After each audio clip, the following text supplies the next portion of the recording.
It's just tough out there. I had to redirect all the way around to the front of the building. Like 8 blocks. Yeah, it took me 10 minutes. It was no good. It was rough, guys.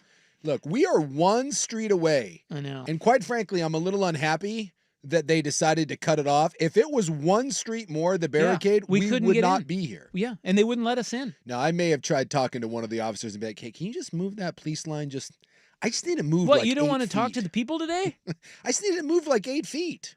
But they said, no, we can't do it. Yeah, you're right. If it was literally 1 block over. Yeah, we're not here. To the east. Yeah. We can't get in here. No, because they did say no one in, no one out. Yeah, it's all taped off. It's all taped off. And there's a bunch of machine guns and dudes out there. Oh yeah. Well, that was when I pulled up and I saw the guys in the tactical gear like with the rifles drawn. I was like, ooh, that's not. Yeah. So then I called my buddy. It's not your normal Tuesday. And he dropped it. Well, I'm not at work today. What is today? And I was like, it's Thursday. Yeah, not your normal Thursday. No. And he wasn't at work, and that was an unsatisfactory answer. Good thing I'm wearing my Portland police officer hat today, which I am. So I rolled up to a cop, dropped my buddy's name, and was like, hey, how about we get some 401 here? What's going on? Did he toss you a machine gun? Say, get in there, champ. We need you. Good thing you showed up. I got the load. I said, excuse me. I'm wearing a hat today. I'm important. Give me the scoop. They're like, wait, is that a Portland police hat? Here, throw on this vest. Yeah. Go get him, Tiger. Nah, I'm all right. We need you. You know what? I'm going to sit these few plays out. Numbers are down. You know what? I'm going to supervise. But yeah, they got the dogs, they got the robot, they got the drones. Yeah, there's cool stuff going on. But I got to tell you, I'm a little disappointed with what is actually happening. Yeah. Because when you see that, it looks very big. Yeah. And scary. Yeah. I mean, it's one guy. Yeah, one homeless guy with. And it was a domestic violence. Because when I pulled up and I came down the road, it looked like Globe Lighting. Shout out Globe Lighting. It looked like that was the epicenter. And when I saw as much like the amount of force that was, I was like, oh my God, someone shot up, you know, the office. Well. And that was my first fear because I was like, dude, that is not a normal police response. Hence me calling my buddy. But he goes, nah, I would have heard that. And he called it. He goes, they're probably just looking for someone. And sure enough, they're looking for someone. But when they're armed. But when someone has a gun and they're, you know, you gotta taking call all out the cavalry. They're doing the right things out there. At least I think. Yeah. But so your mind starts to wander, right? Because you don't know what's going on, and you're just racing in to do your radio show. Yeah. Like that's. You know, first and foremost, I got to get here to talk sports. Oh, I was ready to disseminate big Thursday night football news, and then I was delayed. We got to talk sports. Yeah. So I'm like, okay, I got to get in there. But then your mind wanders, and you're like, I wonder what's going on. Yeah. So in my head, I thought maybe we had like some sort of cartel action. Cartel action? Well, you know how down here, so we're in northwest Portland, okay, guys? We're in like Slabtown area. Yes. And there is, 2 blocks over west of us under the freeway is what is normally a very big homeless encampment. Now there's only a couple of tents there. Yeah, they've tried. They've done a pretty good job of cleaning it up. Yeah. But also around here are you know how they just have nondescript like docks. Yeah. And you don't really know what is in these buildings. People are loading things, and it's just all generic. Yeah, very generic industrial buildings. Yeah, all painted white. You don't really know what it is. Well, that's where they were surrounding. Yeah. They were surrounding one of those, and I thought, I bet they're running some really cool stuff through there. And see, I didn't see all that. I was coming up. I guess I was coming up 16th, and I just saw them taped off in all the cars, and I just thought, oh man, that's a lot of tape for a pretty wide area. Yeah. I bet a homeless killed a homeless. That was my first thought. Oh, look at you! Yeah, now almost calling it. See, we all had our things. When I saw the dudes in gear searching, because they were on. It wasn't like a casual. We're walking around. I was like, no, they're looking for. No, it was more uptight. Yeah, I was like, they're looking for someone, and that was my thought. Is like, when someone goes in and shoots up a place, and then you got to go look for them, which I guess kind of happened. I still don't know if anyone actually got shot. But are you disappointed? If it was... I mean, it's just homeless activity. It's like the homeless people. I'm sorry if this is offensive. It's probably offensive. It's just I'm over their shenanigans. Yeah. Like that's boring. This is a lot for. It's a huge response. The response looks like something super cool is going on. Like right under our nose was like the biggest cocaine trafficking on the West Coast. Yeah, it turns out. but it's not. Nah, it's not. just a homeless guy with a gun. Yeah. And that disappoints me. Understand. Well, I just like that he may, when I talked to the guy, he goes, I don't know. He may be in a tent. He may not be. We're getting the robot. And I was like, what if he's not in the tent? It's like, then we got the dogs and the drones and we got to go find him. So, Yeah, they may have to clear our building. Yeah. Looking for the guy. So, yeah, unless he's, if he's already in the tent, I'm assuming the robot's got him by now. Or maybe he's one of us. Maybe he's among us. It's possible. Oh, wait, do we have a homeless person here? I mean, I look a little disheveled, but, I showered today. But we have a fortress here. You can't get in without being buzzed in. Yeah, there's no way you could get in with a gun. I do enjoy the. But we haven't had any gunshots or anything. No, but I'm just saying, everyone's like, well, we're secure. You realize that all of our doors are made of glass, so just. Yeah, but they're all intact. We're fine. He's not in here. I can tell you that. Yeah. Or she. Yeah. But no, the guy they're looking for is a fella, so we can confirm that. I don't have a description or anything. The guy wasn't willing to give me that many details. Whatever. So. And there's not that many tents out there. There's only like 2 or 3. Well. I mean, if they would have come here with this in, August. Yeah. They would have had to check 500 tents. That is true. Out there. I mean, it was a mess out there. Now we're narrowed down to 110. I do like that if you are gonna barricade yourself as a perp, the tent maybe not the best place to do it. Well, what would you do? I don't know, but I just. Climb a tree? I just of all the places, like they'll never find me in this tent. There's nowhere you can go where they're not going to find you. Well, but I don't know, like maybe the tent buys you some time. Basement? How about behind a dumpster? Is there a nook somewhere? You can pound a White Claw in the tent. I guess. Maybe you go there and you get your meth. I don't know. Maybe you want to have one last day with your tent before you go to prison for a while. Do you think it'd be cool if they had snakes? Because I know they got the robot things.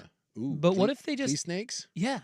What if they just unleashed a boa? Boy, that'd be terrifying. Right? That guy comes running out of there, doesn't he? Dude, I like the way we're thinking here. Or is he to just shoot the boa? Officer Slithers on the scene. Yeah. Yeah, Officer Slithers. Because look, we all know that the Maligators, the Belgian Shepherds they use, that's some scary stuff. You know what's scarier? Police snakes. And I'm not talking boas, dude. No, we're going cobras. You want to get me to run into the arms of the police? Police cobras? Yeah. I like that. Police cobras. Police snake. Any snake. Any snake. Police rattlesnakes, maybe for the Southwest? That's what I'm saying. Like, you could drone, because they got the drones out. What if we, like they're doing the Amazon drone drops now? What if we just hovered above the tent and then we dropped, like, some cobras? Just like a pile of snakes. I promise you, he's coming out of that tent. I'd imagine so. Yeah, you're not messing around with that. Hey, I like where you're going. Sergeant Slither, let's do this. We have a shelter in place. Here's the update. This is from Coin. Yeah. Authorities are searching for an armed suspect in Northwest Portland after he broke into an apartment Thursday morning. Those in the Northwest District neighborhood have been asked to shelter in place. I have not been asked anything. No. So, well, we're one street away from sheltering. Why have we not heard from our new fearless leader, Cooley? The hell? It's a rudderless ship around here. I love how I'm the one having to disseminate the information. Why isn't Cooley out there? Well, you're a noted newsman. I mean, you're a news contributor. It's the hat. Let's not go too far. Well, I mean, let's not forget, I am wearing a police hat, so I'm essentially a deputy at this point. And look, if there's anybody cut out to be a news contributor, it's you, because you'll stick your nose in anybody's business. Oh, 100%. So I saw you out there, and I was like, that is so on brand. Yeah. Souk is already getting the lowdown. This is perfect. Yeah. I'm not just going to sit and let that go down without having the information. Hello. It's the first thing I did was roll up to the cop, roll down my window and be like, hey, what's happening, officers? I'm gonna need the scoop on what's happening here. So at 11:15, he broke into an apartment of someone known to him. When officers arrived, the suspect fled. Police have set up a search perimeter in the area of Northwest 19th and Upshur. That's what we are talking about. Yeah. They have called in the Special Emergency Reaction Team, CERT. Yes, that's who it is. It's not SWAT. Yeah, it's CERT. Those are the dudes that are all out in the full on. Because they're not dressed like SWAT. No, they're dressed like. And I do find it interesting. They're all dressed in camo. Yeah. So they look like they're going to fight in Afghanistan. It does seem a little weird, but hey, maybe you blend into the homeless camps. Couldn't tell you, but those guys did not appear to be messing around. They were. They have big guns. Yeah, they have big guns. So. Yeah. Action News 1080 lives. You're damn right. There you go, guys. Yeah. We're on it for you. The news you didn't know you needed. Yeah. You tune in for sports, but you get this instead. We're right in the middle of it. Yeah. So if we have to evacuate, sorry, at a moment's notice, we'll do the show by phone. Well, they'll just have to hear ESPN the rest of the day. Sorry. I did really have that thought because I kept going down because I asked the cop. I said the first one. I said, "Can I get to my building?" And he goes, "Well," he goes, "Maybe," but he goes, "If you're in the zone, you're not getting in." So I kept driving down parallel to where they had it shut off, and I just kept seeing the barricade, and I was like, "Oh my God, we are not doing the show today." And sure enough, one street too soon, they shut it down. Yeah, here we are. And yet here we are. Yeah. So close. We should have an underground portal to the studio. Oh, there you go. Transfer portal? The show's important. Like a Shanghai tunnel sort of situation? Yeah. Yeah, get under there. I mean, they're under there. I would imagine there probably is one under this building. This is an old building, isn't it? It is. Yeah. Yeah. Yeah. Do you think one of the Shanghai tunnels is under there? Or Probably. something leading to the... Although I'd be terrified. Like, I feel like Swag would have something going on down there. I'm not certain I'd want to know. Crazy Eyes McGinley, I don't know. If there's a tunnel underneath this building, I'm not certain that I want to go poking around down there. It could be weird things. Yeah. Your curiosity, again, you stick your nose anywhere. Yeah. You're going down there. Yeah, probably. You want to know. Probably. And then you tell the whole world on the radio. Swigard's illegal dealings. Can you guys please stay on the air if the guy breaks into the studio, maybe interview him? Sure. Bring him in. Maybe a list of demands. Try to talk him off the ledge. Boring. Rob has, I wanted something way cooler. What would have qualified as way cooler in your mind? I already said. I thought my mind was... The cartel thing? Yeah, like there's something serious going on in that little nondescript industrial building over there. I don't know what building. Like they're running like maybe sex trafficking through there or that would have drugs. Been, and then the whole thing blew up. All right under our nose. 21 Jump Street style. I wondered why I saw you come in and out there. That U.S. chef stores always seem kind of suspicious to me. That's where it was. Yeah. It's right there. Some could be. Yeah. There's a bunch of chef coats it's right in on there. The back side of that. Yeah, you don't know what's happening there. Yeah, that's a front. Underground illegal panda fighting. You know. Exactly. Weird things. Gay beat-up clubs. Exactly. That's probably what this whole thing started. That's a reference to last night's program. Which, if you missed the Jay Leno story around 6:30, do yourself a favor, listen to the podcast. Yeah, Suk dropped a gay beat-up club on us. Well, I didn't. That was a Jay Leno thing. You did it. I just was reporting the news. Apparently, it's a Hampton Inn thing. Apparently, it is a thing that you know about. That's and what not us. That's what happens at the Hampton Inn. All right, let's get our poll question in. Coming up next on The Fan. Check out The Fan.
Hey, I just realized some of you may be tuning in a little early to hear Dan Lanning brush off each one of our questions systematically one by one and dance around the answers to them. Yeah. Well, not 'cause each one, like 80%. Most of them, yeah. He does that every Thursday at 4. Now, we will not have him today What? because... What? No, we have him. What? Are you not? Are you sure? Yeah, Buck is not aware of this. I received a message today saying that they had emailed Buck that Dan Lanning is on today. Oh. That's correct. He is on the show today. We just found out today. Well, that would have been nice to know. I assumed that had been communicated. As the host of the program, that would have been nice to know. But it was not communicated. Okay, well, Dan Lanning is coming on to dance around our questions at 4 p.m. Is it? Now, this goes to a chain of command thing. I got an email from the SID saying, and I quote, "Hey, I emailed Buck, but I just wanted to let you know personally, Lanning can't come on next week because of the holiday, but he's good today." And I said, "Oh, that's great. Sure, Buck knows about it, and look forward to it." Sorry, guys. I did not tell you. I assumed that Buckley had informed the host of the program. No. So what you're saying is that had the SID not texted me directly, we would have no idea that Dan Lanning was coming on the program. Well, Buck would. Buck would. Yeah, but- no, I would have. I mean, it would have come up, but I should have told you much earlier. The real question is if you had not gotten a text, Yeah. How long? would at 4 o'clock, Buckley would be doing his sports snort. Yeah. We would be sitting here not expecting Dan Lanning. And Dan Lanning would call. How long before we were informed that he was on the line? I mean, would he have sat there and Buck's like, oh, I forgot to say, he's there. The attention to detail from our producer is dynamite. You know what? And maybe that's on me that I shouldn't have made the assumption that Buckley would have told the host of the program. Although he didn't tell me. No, I know. Therefore, I probably should have assumed that maybe he had not told. I saw it earlier in the day. I meant to forward it to the two of you. I got sidetracked and I never did it. So here we are. All right. Well, I'm breaking the. This is 2 news stories I've broken to you You're today. on a roll. You should go home. Man, I'm exhausted. I can't break any more news. Dan Lanning, 4 o'clock, Yeah, apparently. but not next week until further. Well, next week we're not even here. Next week is Thanksgiving on Thursday, so So that he was can- definitely not going to happen. He can call all he wants next week. No one's going to answer that little phone. I'm guessing that he's probably not going to be doing that on Thanksgiving. All right, here's our poll question today. Now that we've got that all Yeah. out of the way. Well, actually, it's yesterday. At 1080 The Fan on X, what we asked you was, assuming you could keep them for as long as you wanted, which of these coaches would you most want to run your program? Lane Kiffin, Deion Sanders, Steve Sarkisian, or Kenny Dillingham? Dilly. Wow. The answer, overwhelmingly, Kenny Dillingham. People love the dilly, huh? He's got a dog mentality. That's risky. You go 8-2 one year, and you're like, Yeah. do it. Well, they love him. Well, They love his passion, his energy. People love the new shiny thing. You know, it's what we do. So he got 54%, Lane Kiffin 28%, Steve Sarkisian 12%, and poor little Deion 6%. Well, I mean, it is fascinating that we do this. Look, Deion Sanders looks like he's got it kind of going there at Colorado, but like they're having debates about Deion Sanders basically getting whatever job he wants. You realize that the best win he has in 2 years at Colorado is Texas Tech. Maybe we just put some brakes on that and see if he can actually win a game against someone that's halfway decent. I mean, he's done a nice job turning the program around. Don't get me wrong, but seriously, look through his wins. There isn't a real quality win anywhere in that run. Does beating my Jayhawks count? Probably not, but Damn it. it's something. Well, we're 4-6. So. Well, and it also helps too that and this is again credit to him that he brought him, but he brought the number 1 pick in the NFL draft last year and maybe the number 3 pick. And he still hasn't beaten anyone that's any good. So can we just? It's the same thing with like Dillingham. Can we just let some guys actually coach for more than 10 games before we're like, oh my God, they're the greatest thing in the world? But we love the shiny new object. Today's poll question on X at 1080 The Fan is as follows. Who is the best team in the SEC? Nope. Is it Georgia, Ole Miss, Alabama, or Texas? God, I can't even answer that question. You have to. You're a sports guy. I Vote and vote hard. When you better do it. don't even, honestly, Who is it? Go. If you gun to my head right now, I think I'm going to say Alabama. The sports gun. Yeah, the sports gun. Alabama is number one in these Sagarin ratings. I think I'm going to say Alabama. If that matters to you. But, it's tough because, like, I mean, I watch Texas just, you watch Texas and then you watch Texas dominate or get dominated by Georgia. And I saw Alabama just shillelagh Georgia for 3 quarters. I guess I'll just go with what ultimately, at their best, if everything is cooking, who do I think is the best team? And yet we haven't seen a team play any sort of consistent 4-quarter ball in the SEC. I'm leaning towards Alabama. How about this? If I'm Oregon and there's a team I don't want to play, I think the answer is Alabama. Okay. Yeah, it might be Ole Miss. Might be Georgia. Could be any of them. Georgia's played the toughest schedule. Yeah. There's something about Carson Beck and there's something about Quinn Ewers that gives me pause. Milroe doesn't? I love the way that he can beat you with his legs. And I think towards the end of the year here, they've stopped trying to just be like, okay, you're a pocket quarterback. I get that you always want to develop your game and you're Caleb DeBoer and like, yeah, we have this passing offense, but dude, at some point, just let the kid run. I mean, your job isn't necessarily to get him ready for the NFL. It's to win a national title, and your best bet is having him run the ball 15 times to win a national title. And the passing game can kind of grow and develop from that. And I think that they've broken out of that mold a little bit. And when they do, he scares the dickens out of me. He provides something that Carson Beck and Quinn Ewers don't. And that's the ability to scramble for 50 yards on any given play. And it's such a dangerous weapon in the NFL. It's even more in college football just because defenses aren't that good. All right, when you vote, please vote hard on X at 1080 The Fan. Who is the best team in the SEC? Up next, is the big split coming? Here's Buck. Now, from the Fan Sports Desk, a Sports Center update on 1080 The Fan. Ryan Buckley with this Sports Center update brought to you by the Reynolds Defense Firm. If you've been arrested for DUI, you need a team of attorneys that you can put your trust into. Call Reynolds Defense Firm today, online at reynoldsdefensefirm.com. First on the Fan, Week 12 of the NFL kicking off tonight in Cleveland as the Browns host the Steelers for Thursday Night Football. Russell Wilson and company favored by 3.5 on the road. Kickoff is at 5:20 on Amazon Prime. Down in Santa Clara, 49ers quarterback Brock Purdy left practice today with shoulder discomfort.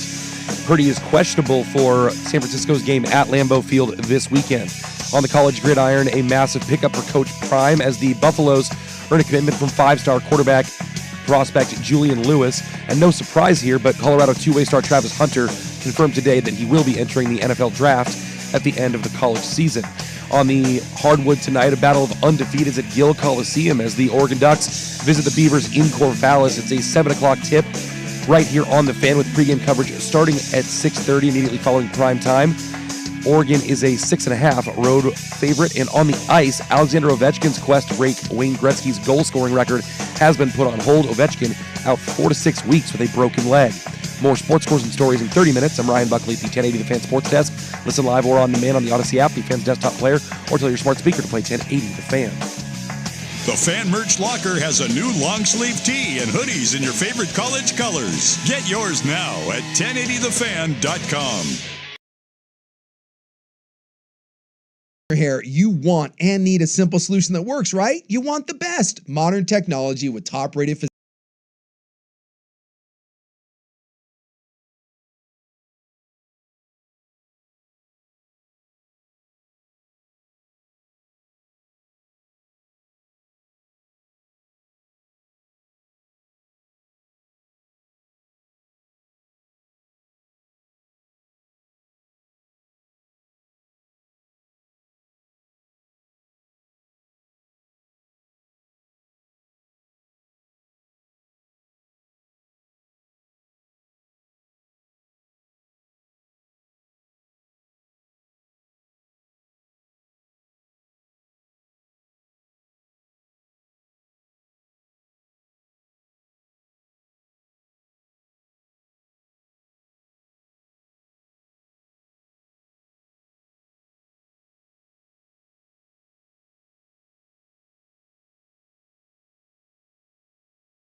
right, Dan Lanning is coming up at 4 o'clock. That's an exciting surprise today that he'll be on. We didn't think he would be because of the bye week. But he's here. Yeah. Well, he's not here, but No, he's going to be in here.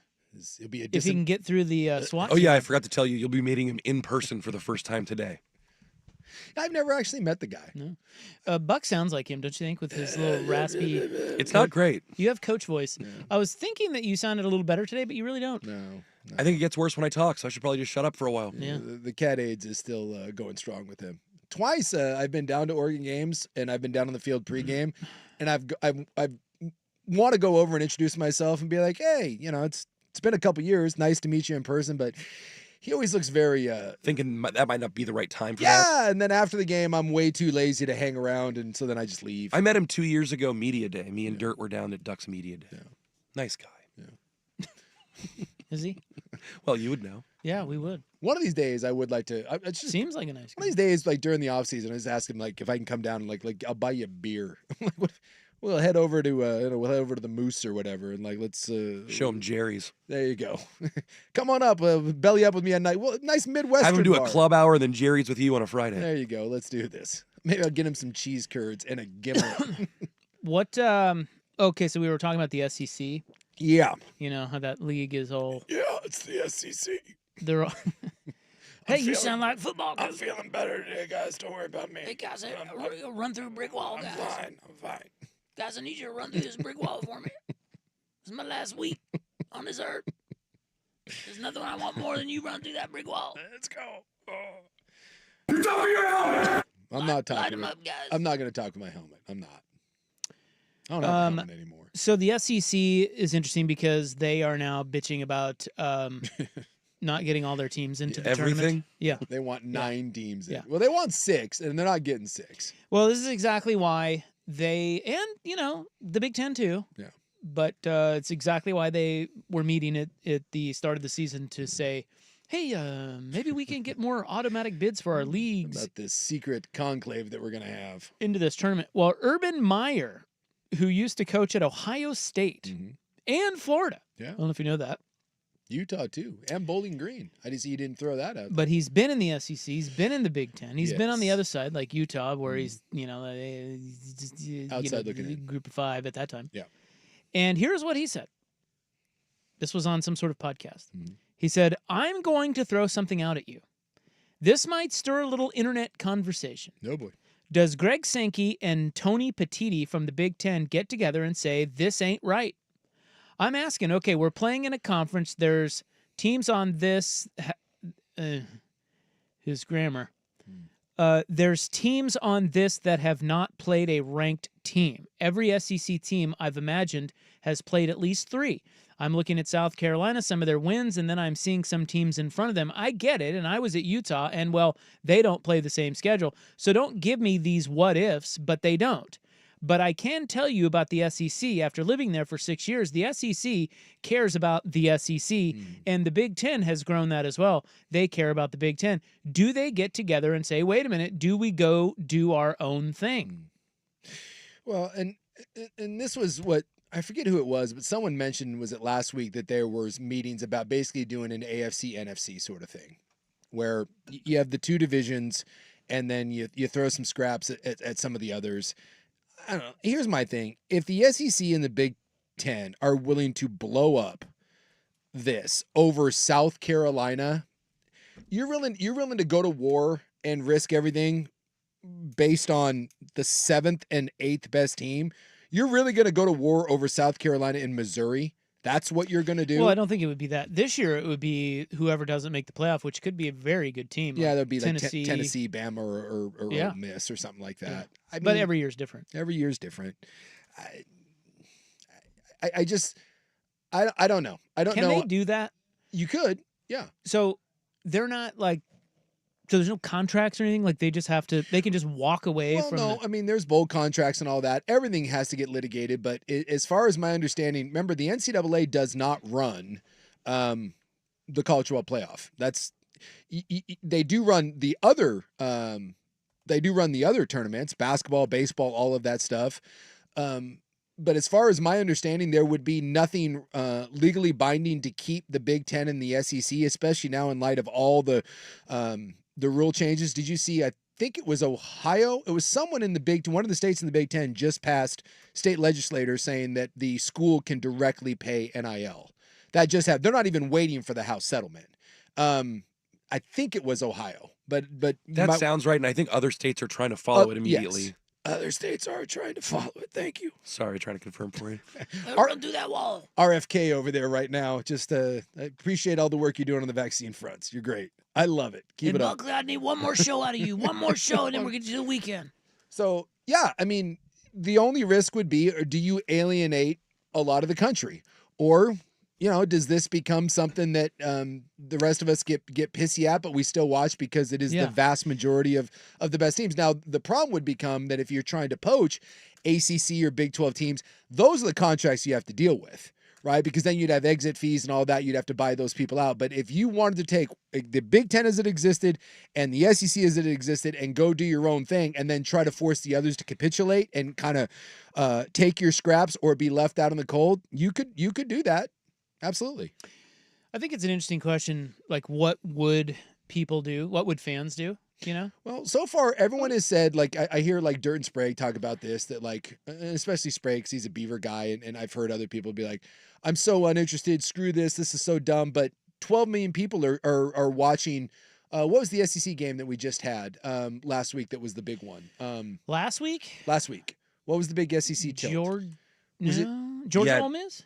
It was No, that was 2 weeks. It was 2 weeks ago. LSU. Oh, it was Tennessee. It was Tennessee and Georgia. Tennessee, Georgia. 12 million people tuned into it. So, look, yeah, but I think the question is when they split off or if they split up. 12 million people still tune into it because if you're pissy, like Georgia and Tennessee was a big game, but it wasn't like game of the century type stuff, and yet 12 million people tuned into it. So then, is their schedule only just SEC and Big Ten games? Yes, the talk is basically doing NFC, AFC, the NFL, but with the Big Ten and the SEC. And then wait. So you'd split into different divisions? Yes. Yes. Just those two conferences? So they really wouldn't have an SEC and a Big Ten? Or one side would be the SEC and one side would be the Big Ten? That would be. Then do they have the same number of teams? They don't, do they? They're pretty close. I can never remember how many pretty teams. Close. And then obviously you'd have to hammer out details. And my guess is that you would get Notre Dame to come join. Notre Dame would come in. You'd probably try to buy out one or two other teams from the ACC. You'd probably want to try to grab a Miami, or you'd want to try to grab a Clemson or a Carolina. Maybe someone from the Big 12 gets an invite, but I don't think someone from the Big 12 get an invite. I don't think there's enough cachet in that. And you get whatever you got, 18, 20 teams. And then, yes, there would be interconference just like there is in the NFL, but that is their model. And then you would have a true playoff where 8 would go from one, 8 would go from the other. And there is some talk that they would allow for 1 or 2 spots to be given outside of it for basically the group of everyone else, or just basically telling them, hey, man, you go do your own thing. And you have your own championship, and you basically become the FBS and FCS or Division I, Division II, and they would all have to go play in their own title game, and we'll have our own, and we'll do our own TV contract. So you think they'll fight they'll take it this far and pay for all the attorneys to make that happen? That I don't know. I don't know if they have the stomach for that. And that's and I don't either, because this is what I've said all along. Everyone always talks about these doomsday situations, but the only way this happens is if something is so lucrative on the back end, or it's so untenable the way it is. But if you get 5 SEC teams in, and you're probably getting 5, that's what I'm saying. Are you willing to go to war and blow the whole thing up over the 6th team, which would be, let's say it's Ole Miss, or let's say it's Tennessee? Are you willing to nuke all of this over that team? Just like if you're the Big Ten, are you willing to nuke it over? Because they'll get, 3 or 4. So are you willing to blow it up for Indiana? If Indiana somehow loses to Ohio State and then gets left out for a 2-loss Ole Miss and a 2-loss Tennessee, is the Big Ten really willing to go to war over that? I don't think so. But as the landscape changes, and we do know within the next year, NIL will be a thing of the past because you can pay directly from schools. It already is. Revenue sharing is going to happen next year to the tune of 20 to 25 million, right? all of those things, the playoff is already at 12. Chances are it's going to go to 16 within the next 3 or 4 years. And you're going to have to form some new form of governing body as it is, probably not the NCAA or some version of it to kind of oversee everything. So if you were going to do it, now is a time where I could see it because everything is so fluid. But it's almost impossible to know what that looks like. And then the big question is, if you did that, what would the TV networks pay for it? Because that's ultimately the bottom line. The TV networks have a lot of deals with other conferences and other teams. Would they be willing to try to break all that and then throw just an ungodly amount of money at these two leagues in order to make this worth their while? Because they're not going to upset the cart for a few $1 million. They're for a couple extra $1 million, they are not going to turn this thing on its ear. Now, if you tell me that each team's getting an extra $20 million, yeah, people will upend that.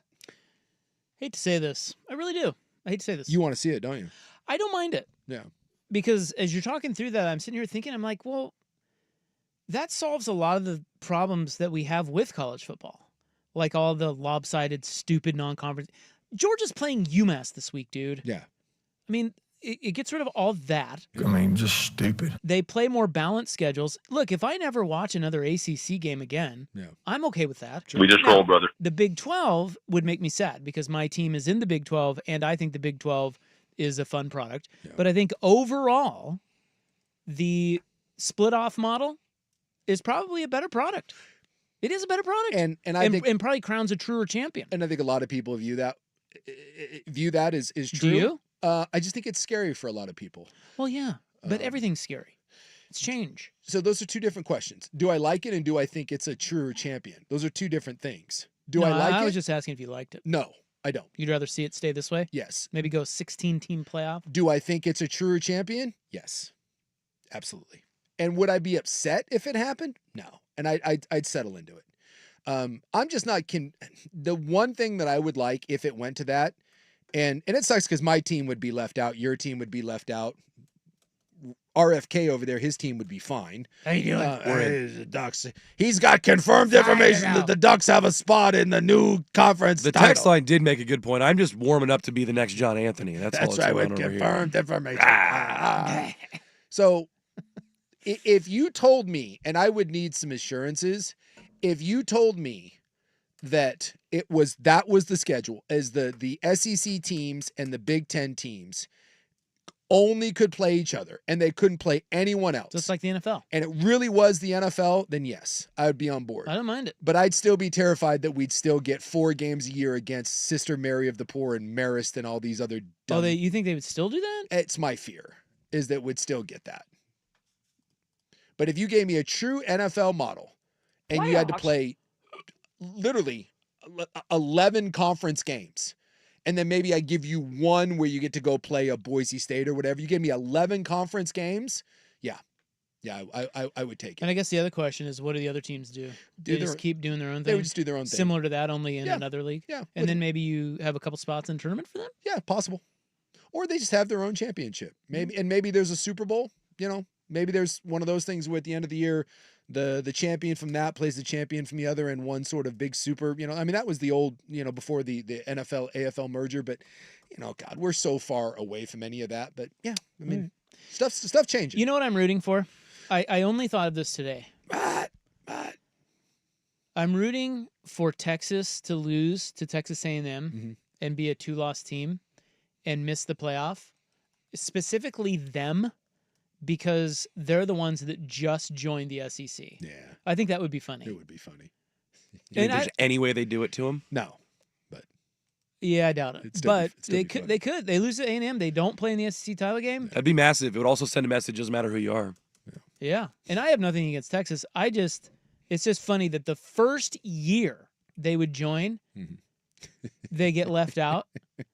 You wanted that. You wanted to join that league. I hope the money's worth it because you ain't going to the playoff. That's like Oklahoma right now sitting there like, hell, we ain't. And then Oregon, the first year they go to the Big Ten, they just cruise right through it. They beat everybody. Yeah, it's a piece of cake. What is this? I heard this Big Ten football was supposed to be tough. All right, let's prepare the Dan Lanning pregame show next on The Fan. The home of Dirt and Spray. I'm Dirt.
Suk on 1080 The Fan. All right, Dan Lanning is coming up in 10 minutes.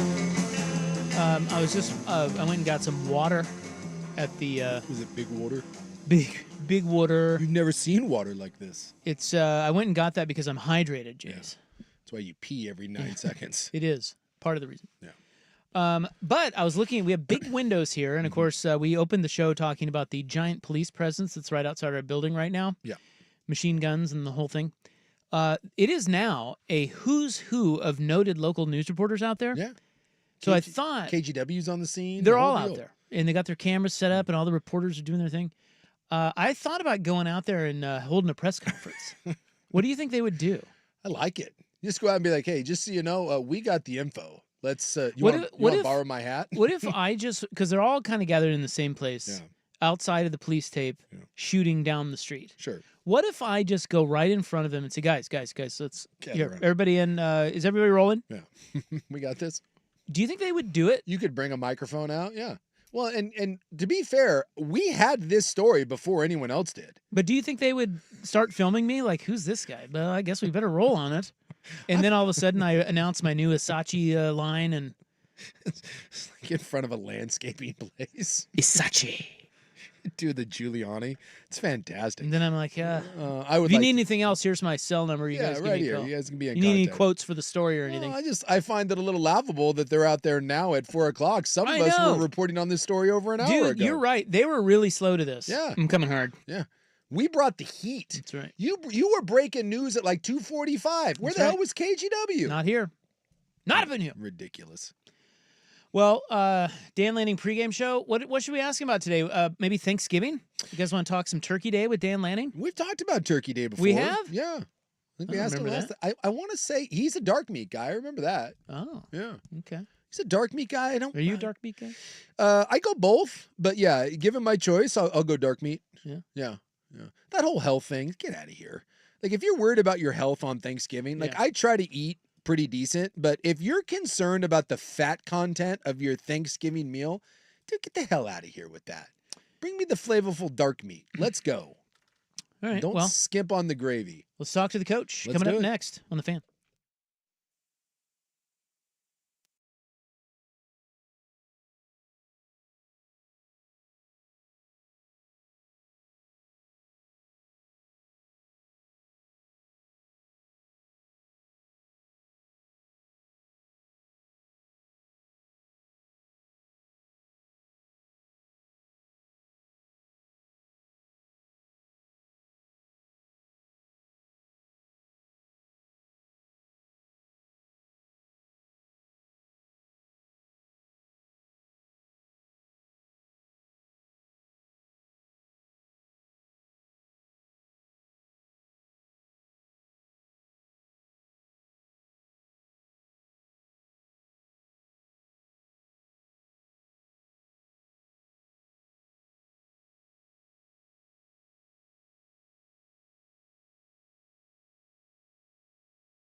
steal it. What are you talking about, Willis?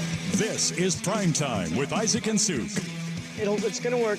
It's passable, okay? This isn't terrible. The best in local, regional, and national sports. With no hidden agenda. Primetime with Isaac and Suk on 1080 The Fan. All right, welcome back. Ducks on a bye this week. Washington next week.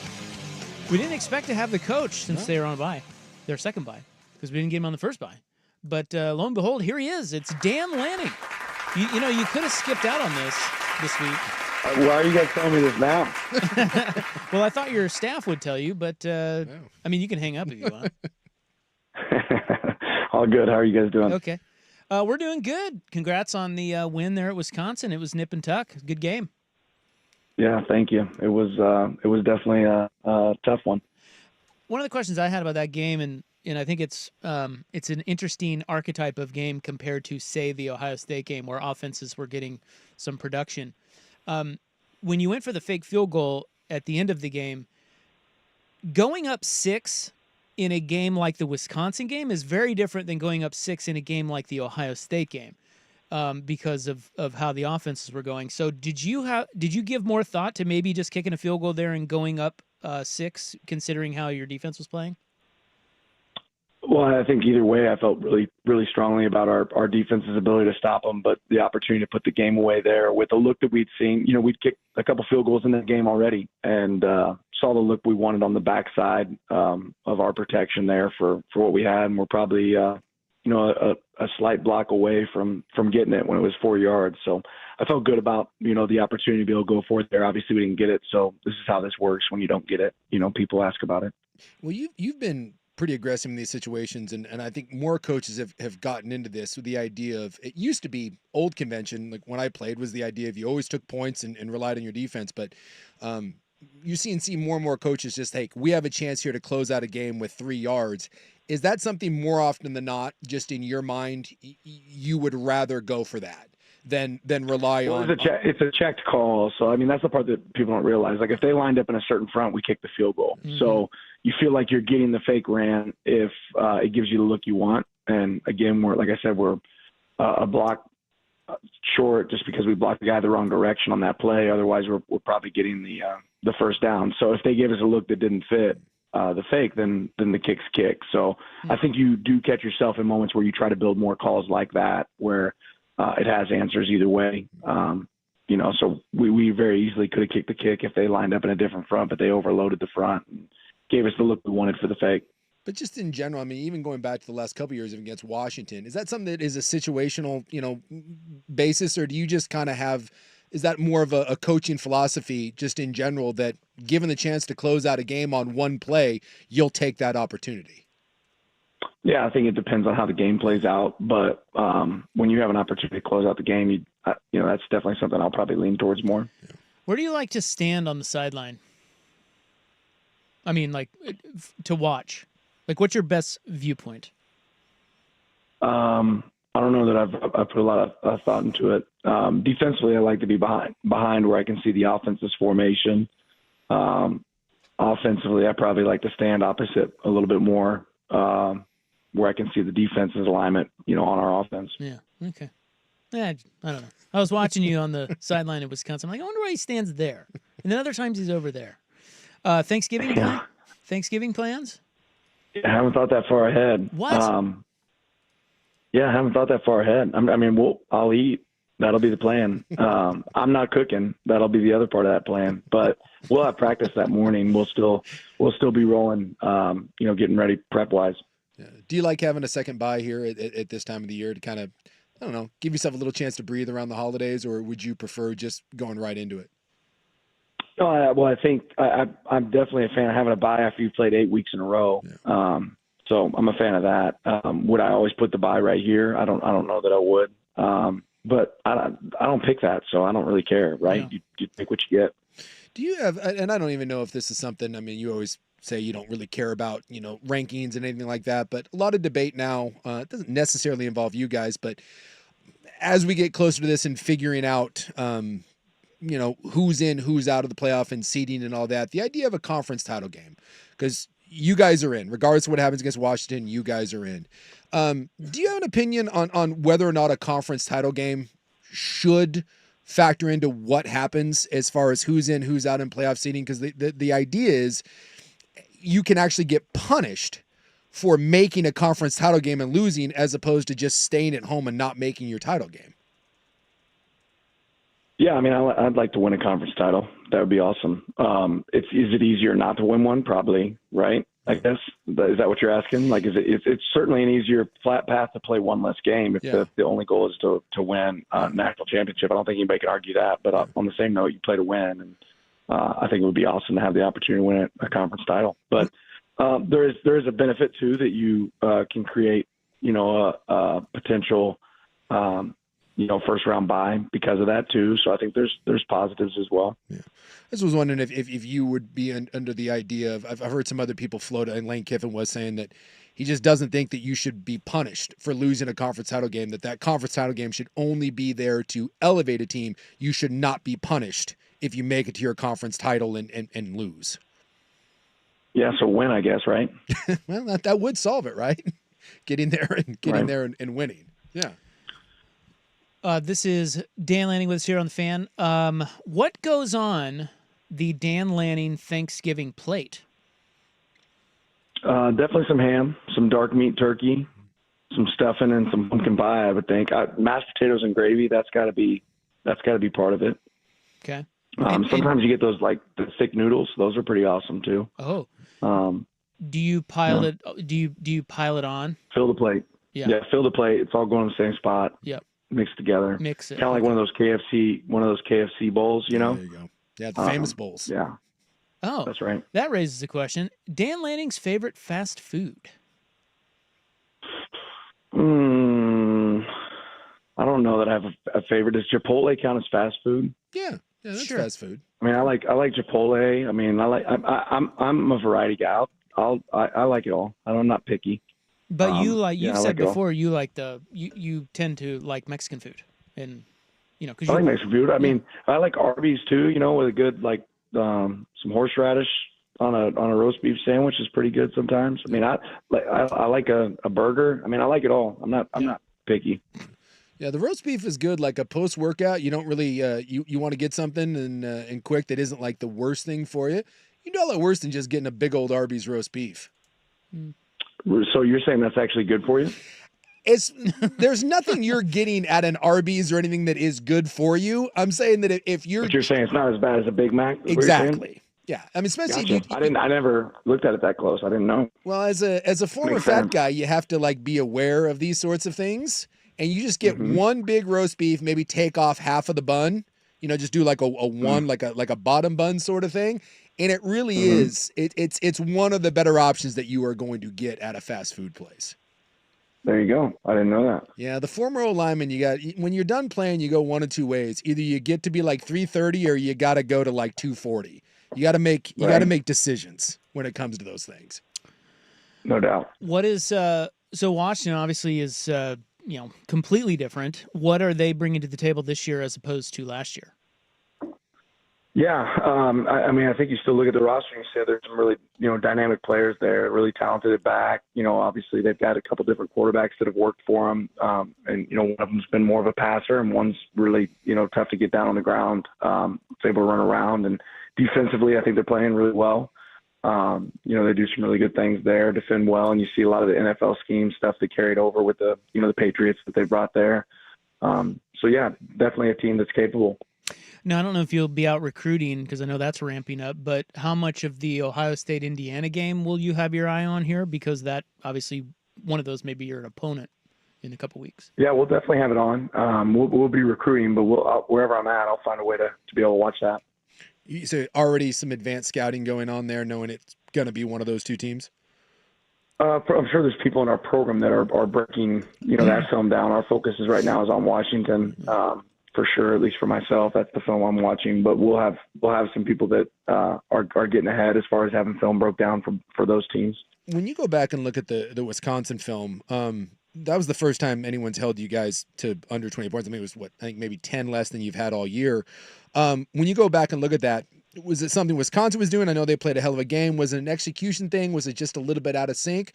What was it where the offense just didn't click like it has in all the other previous weeks?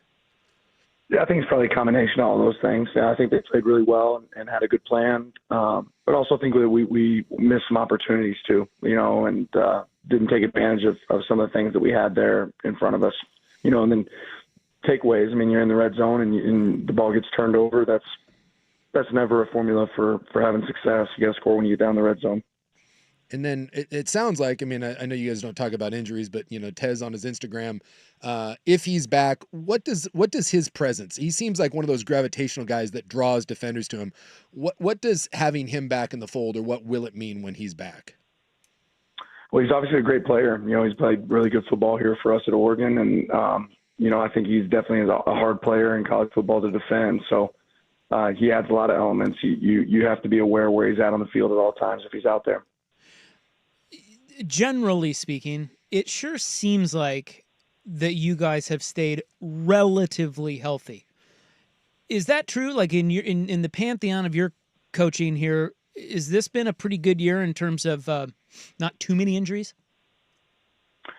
I think at this point in the season, everybody's banged up, and we've certainly had some this year. Would I say it's less than a normal year or more than a normal year? No, I think it's about the same. Okay. When you get to this point in the season, I think what's shown up this year for us is our depth as a team. Having quality players that are able to get out there and give great reps when somebody is down. Yeah. What did Thanksgiving look like at the Lanning household growing up? Well, definitely started off with grandma sneaking in some early pumpkin pie before everybody else was up, and then you watch the parade. Mm-hmm. Right. And then it's football, right? It's Cowboys and Lions that day, right? That's you're making sure you're tuning in to watch that. Did you ever do a Turkey Day football game? We play in the yard for sure. Yeah. I mean, all the cousins and all the family, we definitely had our own football game going on outside. What was your highlight as a player when you played football? Highlight meaning like, well, like biggest game ever? Or biggest moment. Like what comes to mind when the Dan Lanning playing career? Surmise it. I mean, I had a lot of fun playing. I'd say I played exactly where I was supposed to play. So I went to William Jewell College. So I don't know that you're going to walk away and say, okay, this is a super impressive highlight. But I had a lot of fun playing. Like my best game in high school was probably Higginsville. I think I had 2 touchdowns as a tight end and 4 sacks. Whoa, Travis Hunter. I don't know. In college, maybe Central Methodist, maybe. I think I had an interception in that game, maybe a couple sacks. So, but I don't know. I don't think anybody's going to find any film in any of that anytime soon. Well, that's why we asked you. Yeah. Only you know that kind of stuff. When did you know you wanted to be a coach? I've known for forever. Yeah, I mean, probably since I was in 7th grade. Once I realized I wasn't going to play with Shaquille O'Neal and Penny Hardaway for the Orlando Magic, I knew I wanted to start coaching. Pivot. So I think that was right around 7th. Yeah, right around 7th grade. Right, is when I kind of figured out, like, wait, if I'm not the best player here in Richmond, Missouri, I'm probably going to have a plan B. Right. And then when did you know that you would be or are a good coach? Oh, I don't know if you'll ever know that. You better keep working better and better each day. I knew that would be the answer. Something tells me when you're the number 1 team in the country, you might be pretty good. Probably a decent indicator that you're all right. Well, I think it's a good indicator that you got great players and a great staff. So that's certainly the way I feel here. And will the outside family, the Mrs. family, or the extended Lanning family, do people gather for Thanksgiving, or is it more of just kind of keep everything tight in the middle of the season? That's a good question for my wife. I think we have some family coming in, but I don't think they're coming in for Thanksgiving. Okay. For Christmas or? No, I think they're coming for the game. I think they're coming for the Washington game, but I don't think they get here Thursday. Okay. Gotcha. But again, that's a question. She's in charge of the calendar at this point. That's right. That's not my job. All right. Well, enjoy the recruiting weekend, and good luck against Washington because I don't think we'll see you next week. So good luck against the Huskies. All right. Appreciate it. You guys have a good one. All right. You too. There he goes. Dan Lanning of the Oregon Ducks. His appearances here every Thursday brought to you by Unitas Community Credit Union. Like a coach's playbook, Unitas has a winning strategy for your finances. You us.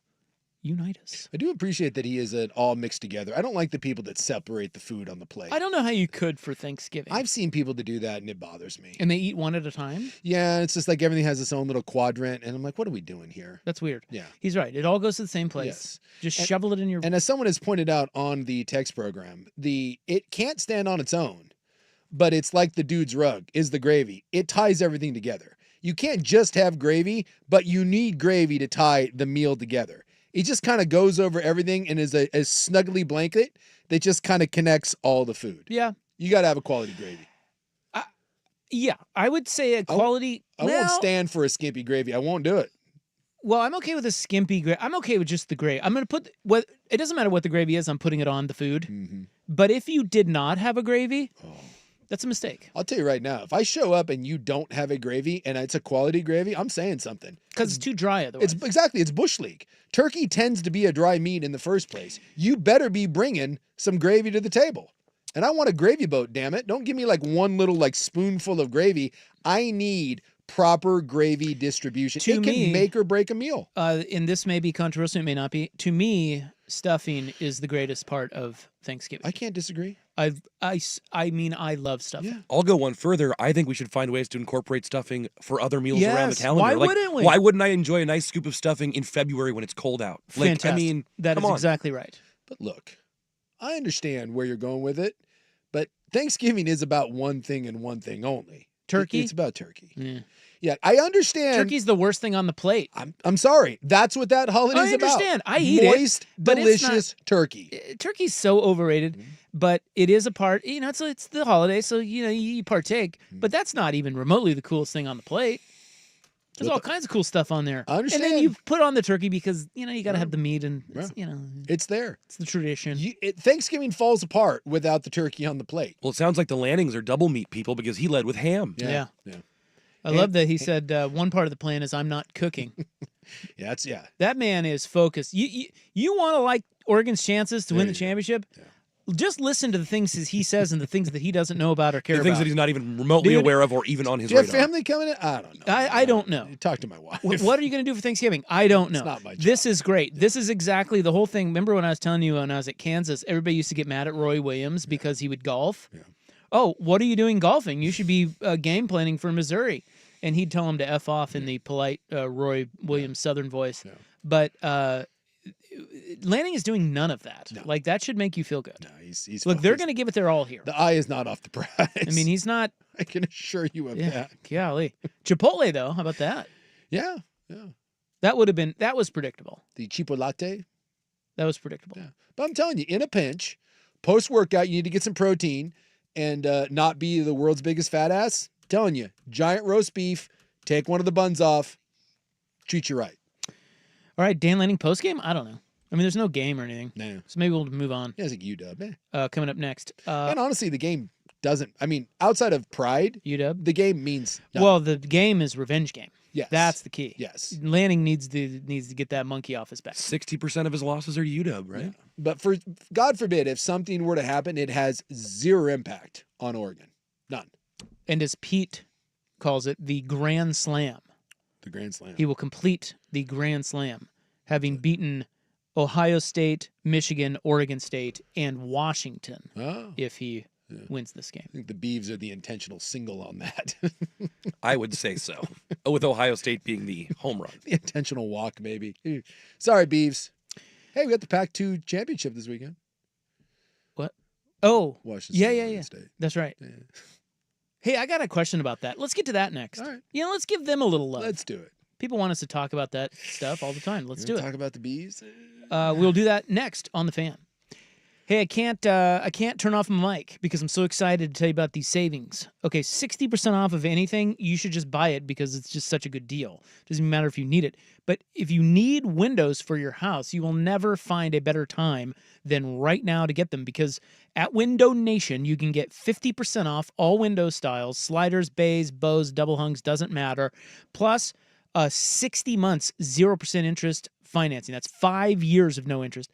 And for our listeners only, because they love Versace over at Window Nation, you will get an extra 10% off as part of their special Black Friday offer. So you have to mention me, and The Fan. And if you do that, you will now then collectively get 60% off Windows, but you have to hurry. This offer ends December 1st. They can install in a day or less, and all of their Windows come with a lifetime warranty. Save money. We all love doing that. Holidays are expensive.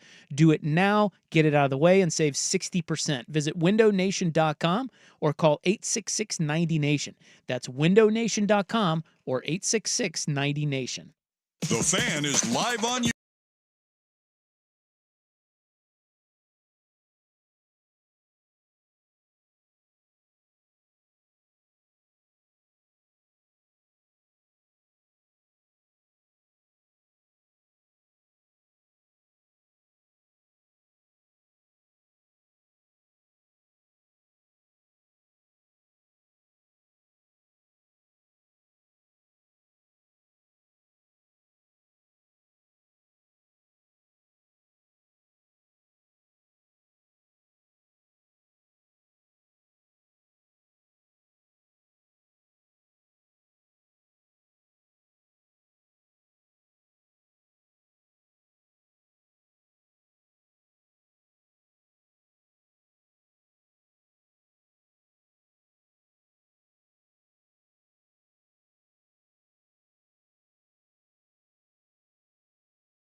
The Fan. Well, now to a real game. Oregon State, Washington State, for all the Marbs. Yeah. Not quite. It's in Corvallis, right?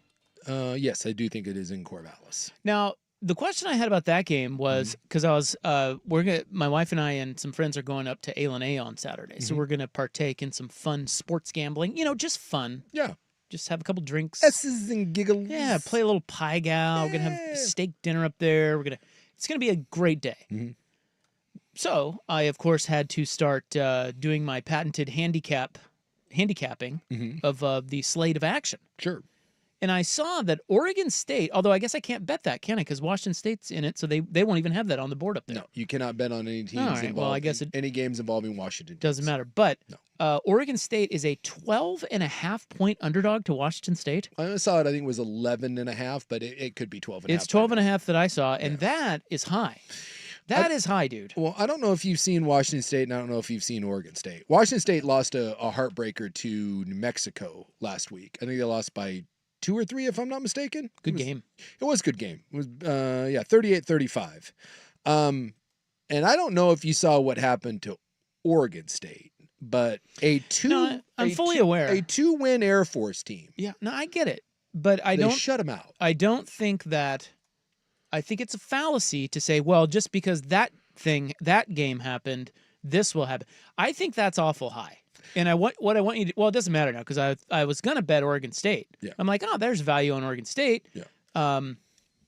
But I can't bet it, so it doesn't even matter now. No, it doesn't. So I was gonna have you talk me out of that. Well, I would not talk you out of it because You would not talk me out of betting Oregon State? No. Because it sounds like you were saying. Oh no, sorry, flip that. You're Yes. saying Washington State will smoke them. I would not.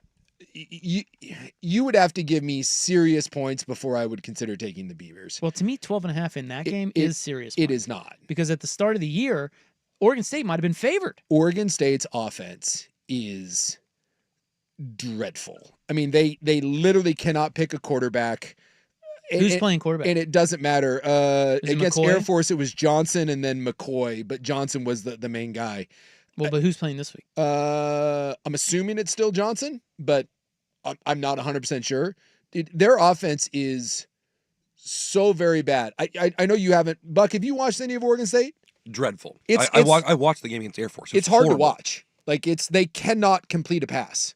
I mean, I feel bad on the defensive side of the ball. I mean, they've just been decimated by injuries, but I mean, it's just they can't run, they can't throw. There's no threat whatsoever there. So Washington State is 97th in rush defense, which I would imagine Oregon State. I mean, they're just going to try to run the ball, right? They ran the ball for 69 yards against Air Force. They have Air no Force. line, right? Oh, Air Force though they're 90th in rush defense. Yeah, they ran the ball for 67 yards against them. Yeah, doesn't bode well. No. I still think Oregon State's the value play. Yeah, Not that it matters. I can't. So Johnson was 9 of 19 for 106 yards and a pick. By the way, that's a quarterback rating of 11. 11. I didn't know it went to 11. It goes to 11. Goes to 11. Like it's just bad. And if you're Oregon State, I just don't know where you go from here. Start off with some promise. You got drubbed by Oregon, found a way. Obviously, you beat Purdue and Colorado State, and then since then, dude, it's not just losses, dude. It's drubbings. I mean, you're just getting your doors blown off. I mean, Cal beat you 44-7. I mean, you lost to San Jose State, and then Air Force, who is legitimately a bad football team, dude, they blanked you by 28. So I just don't have much hope. You play Washington State and Boise State, which outside of Oregon are the two best teams on your schedule. I mean, I don't know if you could set the spread high enough for me to take Oregon State. I'll give you 24. Okay, I'll take 24. I'll give you 20. I think I'd take Washington State. I'll give you 21. The only thing I'd say for Washington State, my buddy's a huge Coug fan, and he said that loss against who was it, New Mexico, New Mexico. was just so deflating. He's not sure the team will get off the mat after that. He thought it was awful, and There then you they go. looked. So maybe that's your angle if you like the There Beavs. you go. Yeah. Well, I can't bet it, so it doesn't matter. And Washington State wasn't really playing for anything. I mean, No. they can't get in. They were still in the rankings though, and I think they're still at 25. So maybe. I'm worried. I don't know what the crowd's going to be like. I mean, we talked about this at the start of the year for Oregon State, and Beaver fan got so pissy at me, but I said, I'm scared that if you lose to San Diego State and then Oregon does what we think they're going to do you, and by the way, that they did, what would that be like? Well, you didn't lose to San Diego State. You did get drubbed by Oregon, and then it's like you righted the ship, and you won 2 after that. And so it was like, okay, look, you took your lump against Oregon, and we thought maybe Oregon State could go on this sort of year that Washington State had, right? It stabilizes the program, shows you that Bray's the guy, and you can kind of keep everything together, and then you go next year into your own conference and you go from there. Dude, it's been the exact opposite. I mean, dude, you got the rug pulled out from underneath you, and I don't know where you go from here. Does the winner of the Pac-2 championship hoist a trophy? I don't think so. Although they probably well, I mean, they're still doing the Apple Cup and Civil War, so maybe they come up with a new trophy for this. maybe. I mean, something. And would that be exciting? If Washington State wins and they throw Jake Dickert on their shoulders and march him off the field. Well, anytime you try to build a new rivalry, it's going to take a while. But yeah, I think Oregon State and Washington State should probably start a little, like a state territorial cup thing. I don't know what you do, but yeah, you should probably have some sort of border war skirmish thing happening. I mean, they have been kind of trading barbs in the media a little bit, so maybe a rivalry brewing. I saw Dickert said they ain't our friends. Yeah, like they would have left us just as fast as we would have left them Well, if we got the invite. I tell you what, he's not wrong about that. No, he is And not. it was actually refreshing to hear him say that Yep. because that is true. Well, and I understand why coaches go on their rants, and Dickert has been pretty kickstand down for Washington State. Ooh, But look at you using a Dion term. yeah, Coach Prime, please. Sorry. But this is where it sucks, and I like Dickert. I think he has obviously done a nice job at Washington State, and they're having a hell of a year. It's the sort of year that the Beavs hoped they were having. But it all is just such double talk because if I don't know, I'm trying to think. Okay, let's say Coach Prime takes the Florida job or whatever, and Colorado comes coming for Coach Dickert. Guess what he's doing? He's taking the Colorado job. So like we can all pound our chest and be like, dude, we're not going anywhere and we're here. But when a better offer comes along, you're going to take it. And the other reason that Dickert is still there and Jonathan Smith isn't is Jonathan Smith was having a nice year and someone came and scooped him up. Remember, Washington State was having a good year too, and then it kind of fell apart and Dickert's name just got left at the table, and so he was left holding the bag at Washington State, but he didn't want to be there. No one wanted to go through this.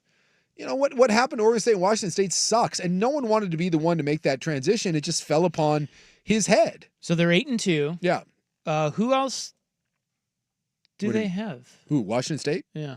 Oregon State has Washington State and then Boise State. Washington State is 8-2. Who else do they have? Oregon State, Wyoming. Wyoming. Yeah. Okay. And I don't know if Wyoming's any good, but they could very easily be 10-2. Yeah. And then he's getting plucked, right? Isn't he getting plucked at 10-2? I think he might have some chances. And if I'm Washington State fan, I'm very nervous because again, Who's your next coach? Who's your next coach? Well, no, that was a question. I honestly don't know. Paul Wolf? I don't know what Rolovich, bring him back. Ooh, whatever happened to that guy? Nothing. He's just suing. Never coached? No, he's not coaching anywhere. Wow. Just suing, and I don't know if there was a settlement on that or anything, but yeah, he was suing for obviously his wages. So I don't know what these jobs are. Honestly, Oregon State, Washington State, I don't know now what those jobs are viewed at because they were always tough jobs, but I thought they were decent jobs. You look at some of the guys that have taken them in the past, but now I don't know if you're the Mountain West because you're just Mountain West adjacent, but you're a group of five. But it's the better group of five. You got Boise State and all that. So I would assume that those are still decent jobs along the lines of where, a Colorado State and a Boise State and a San Diego State. So I think you start looking at coaches that are commensurate with that. It's probably not going to be anyone that you've heard of. I have a Nick Rolovich update. I was going to give you that same update. I bet you found it. Yeah. What's Rolo doing? He's been coaching, bro. Where? He has been coaching High school? as the offensive coordinator of Be some JC or something. Guess again. the great Seattle Sea Dragons of UFL. XFL. Right? Oh, Yeah, there is no. Well, no, the XFL is gone. It's the UFL. It's the United Football League. but I have a caveat. What? They did not. So Jim Haslett was their head coach, and Haslett hired Rolovich September of last year to coach this season. Well, January of this year, it was announced that the Sea Dragons would not be a part of the UFL merger. Yeah, because they merged. So- They merged with the XFL. Yeah, so I think he's out of a job again. No. Well, I mean, I guess you probably can't mend those fences and bring him back to Washington State, but Yeah, I doubt that. But he could. I mean, Yeah. I'm surprised he hadn't gotten. I mean, really, like does seem completely jettisoned from the. Yeah, it seems weird because he was a good name, and you would think now with all the COVID stuff being blown over that Yeah. would have gone away by now. But Well, I keep thinking about like Brian Flores. Brian Flores sued the NFL. yeah, And he's back in the NFL coaching and maybe a head coach next year. yes. Although I mean, He sued them. he's got a better resume than Rolovich, but yes, Well, I know, but Rolovich you would think would be. they don't back. seem to mind that he's coaching. No. You can't, And I don't know. I'll just tell you what. If I was one of those schools in that at that level in the Mountain West or the new Pac-12, I 100% would go calling for. Would you Rolovich. take Nick Rolovich at Oregon State right now? Yes. Yes, I would. The run and shoot, right? Yeah. The June Jones model. Yeah, the Hawaii model. I would. And look, I don't know. Maybe Bray's the guy to get it turned around, but you know me. If you're telling me I have to build a program at a college that isn't going to get big time talent, I will always choose the offensive minded guy that brings the system, as opposed to a defensive culture guy.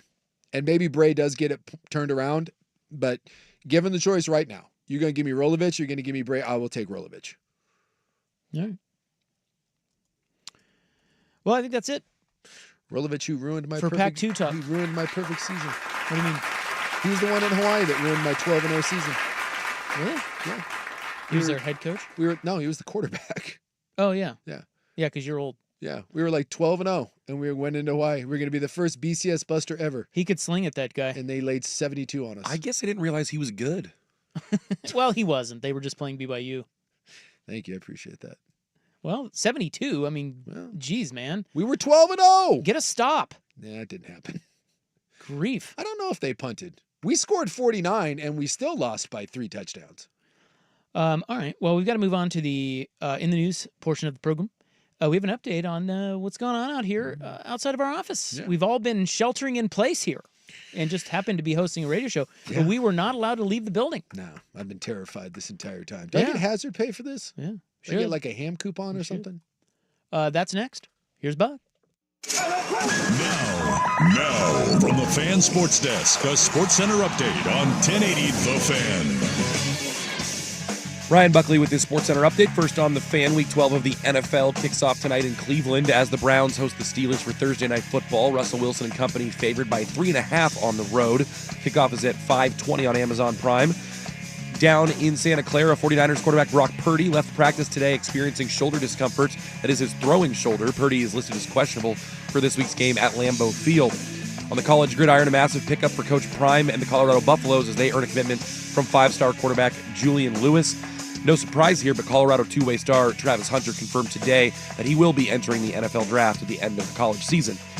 On the college hardwood tonight, a battle of undefeateds at Gill Coliseum as the Ducks and Beavers do battle in Corvallis. 7 o'clock tip-off right here on the Fan. Pre-game coverage starts at 6:30. Oregon, a 6.5-point road favorite. More sports scores and stories in 30 minutes. I'm Ryan Buckley at the 1080 The Fan Sports Desk. Listen live or on demand on the Odyssey app, the Fan's desktop player, or tell your smart speaker to play 1080 The Fan. Got a smart speaker? It's The Fan in your office and every room of your home. Tell your smart speaker to play 1080 The Fan. Well, look, no one likes attorneys until you need one, right? But I got to tell you, we got a couple of attorneys. We don't even need them, and we like them. Yes. Well, they're great people to go out with, and they've got great stories. So, yes, you can crap on an attorney all you want. And believe me, my father's an attorney, and even he doesn't like attorneys. But you do need one. If you've ever had one of those situations where you've been in a car accident, you've gotten hurt at work, whatever it is, trust me, you want an attorney. You do not want to go this alone. You do not want to battle insurance companies. You don't want to battle their lawyers. And by the way, they have them. You should have them too. And that's where the advocates come in. And the cool part is it doesn't cost you anything. It's free to talk to them. It's free to hire them. And you will never, ever write them a check. So you have absolutely zero to lose by picking up the phone and calling Donikin, as we like to say. Yeah, their names are Ken and Donnie. We call them Donikin. They're of no cost to you, and they have built a reputation of battling insurance companies to the death. Yes. So if you've been injured, you need more than a lawyer. You deserve an advocate, and we swear by these guys. Give them a call. Go visit their website, advocateslaw.com. If you're considering new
Fan. Yeah, somebody said Nick Rolovich threw for 8 tutties in that game against you guys. Yeah, I think that is correct. I wanted to go back. 8? Dear Yeah. God, just go out there and punch him, Sook. I have a hard time believing this, but I'm looking through the play-by-play. If you want to know how bad we were, so we were 12-0. We were like 6th or 7th in the country. Did you have a ranked win on there? Did you beat a ranked team? Let's not talk about that, all right? Look, we were 12-0. Oh my What do you God. want from us? What year was this? Yeah, we beat Kansas State. So Really? shut And they up. were ranked? Oh. Yeah, you're. Hey, we were 12-0, jerk. That's all you need to know. What year? It's 2001.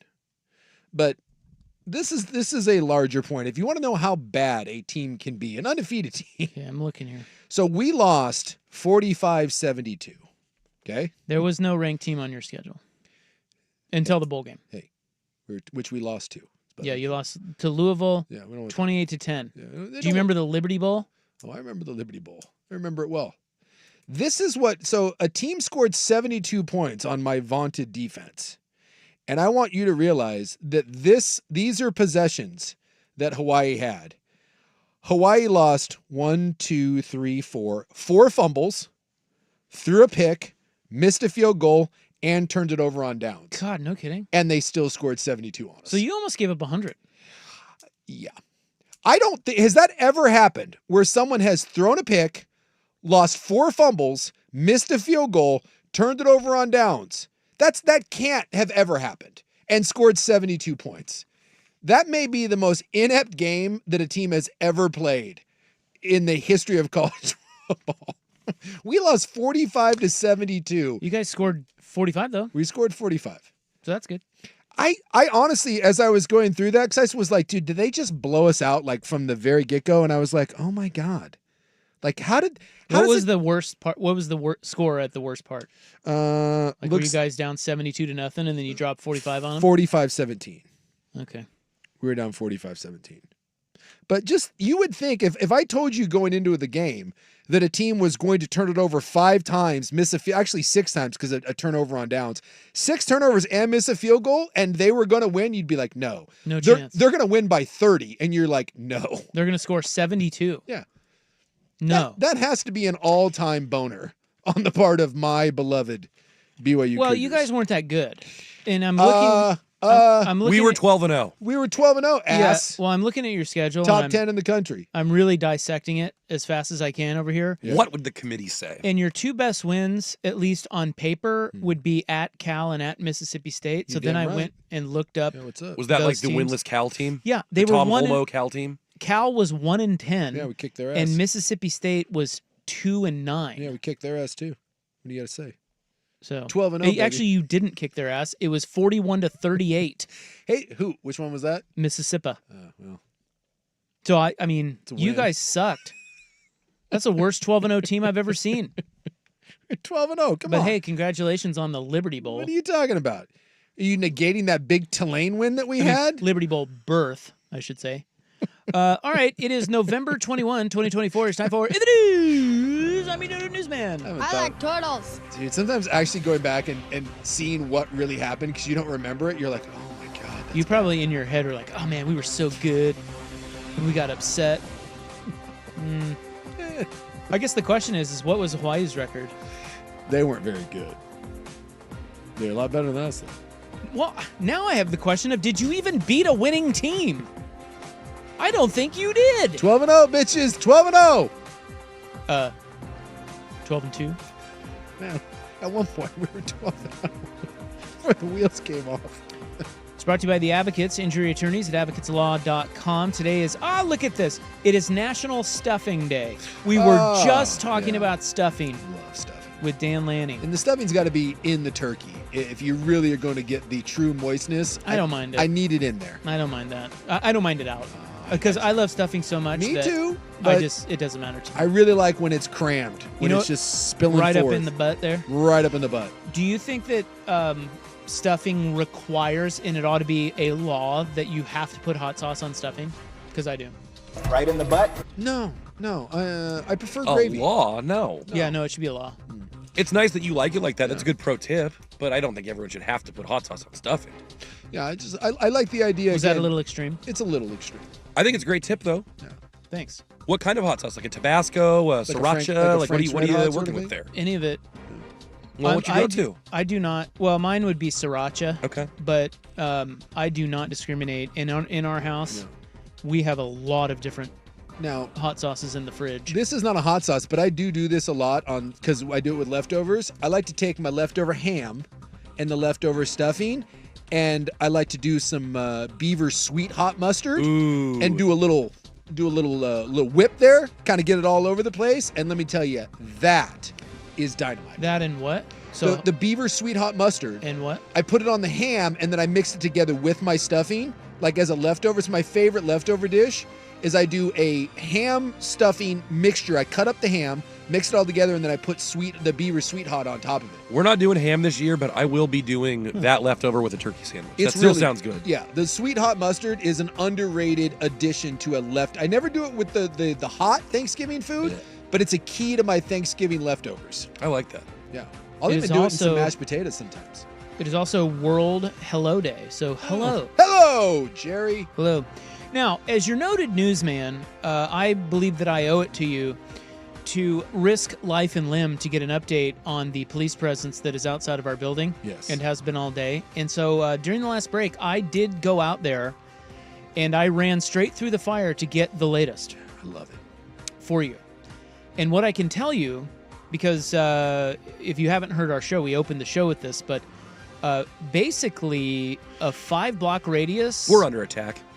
Yeah, pretty much. Was blocked off by the Popo. We didn't think we were going to be able to make it into work. We were one street away from not being able to do this show today. And they had not the SWAT team out there, but the CERC, right? Response team. Yeah. I don't know.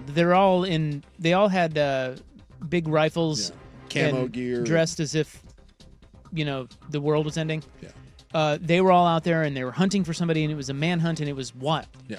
Okay. Well, I just went out there, and I can tell you that it is over. Oh. Was he in the tent? I don't know, but they're not. I don't know that. Everyone's gone home. We think nobody's out there. It was a who's who of media personalities out there. Yeah. Catherine Cook, Mike Benner. Mike Benner is now with. Benner was gone. No, he's there. He was. I saw him, but he is the spokesperson now for the Portland Police. But he was out. He's out. Yeah, he's not anymore. Well, I'd like to point out to Catherine Cook and the rest of them, who had the story first, huh? Right here. Yep. This 1080 show. The Fan. We knew it was up. I had the lowdown right from the get-go. Wore my Portland Police hat today and everything. I damn near participated in the search. Yeah. Suk rolled up and he's like, "Hey, what's going on here? You need me?" And they tossed him an AR and said, "Get after it, kid." Patted him on the butt. Said I'm on it. But then I found out that the robot was coming in, and I was like, the robot's got it.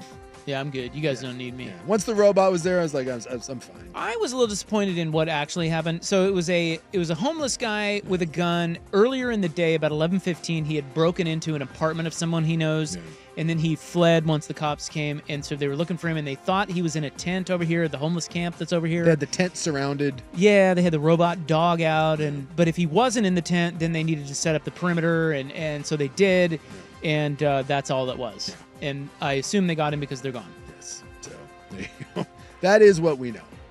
That is not what we know. That is the truth. Unless he came out of the tent and killed all of them. And that's why they're gone. That would, but the vehicles would probably still be there. And then he cleaned up all their vehicles, all the caution tape, all of it. Yeah. You see that in the movies where you're like, where are the police involved in this? Just what a giant what to do in downtown, and yet there's no police response. Meanwhile, here in Portland, where everyone craps on our police officers, within like 5 minutes, we had like 8 blocks secured. Well, I think that from what I've learned, at least here, is that if you mention a gun, they show up. They'll be there. Yeah, they were. But all the other stuff, you're on your own. So the key is when something's happening, just be like, oh, there's a guy with a gun, and they're like, whew. Yep. Got the drone out there and the whole deal. Yep. But again, it's a good thing I wore my Portland Police hat today so that I could be in the middle of it. It was very important. And I think everyone felt better that I was involved. I think that's what I think. They were happy to see you. I think, can we admit that it was my calm and cool presence that brought the situation to a swift end? Sure seemed like it. I mean, no, I'm not going to give you no cookie. That's what Sook said. That's exclusive audio of Sook talking to the guy in the tent. Exactly. Yeah. I probably spared lives today. I mean, am I a hero? I'll let you decide that. But are you a hero? All right, we're way behind. Do we have more stories for you? Probably. Maybe. Next on The Fan. This is The Fan's Window into Sports, a view into today's top stories. Brought to you by Window Nation, online at windownation.com. I thought the team just showed a great, grind mentality in a game that was muddy. That was a hard game. That's aggressive back-to-back, 16th game in 28 days. They've won 3 in a row. So, that was a grind, and our guys just kind of hung in there, never really got knocked down, and then we were able to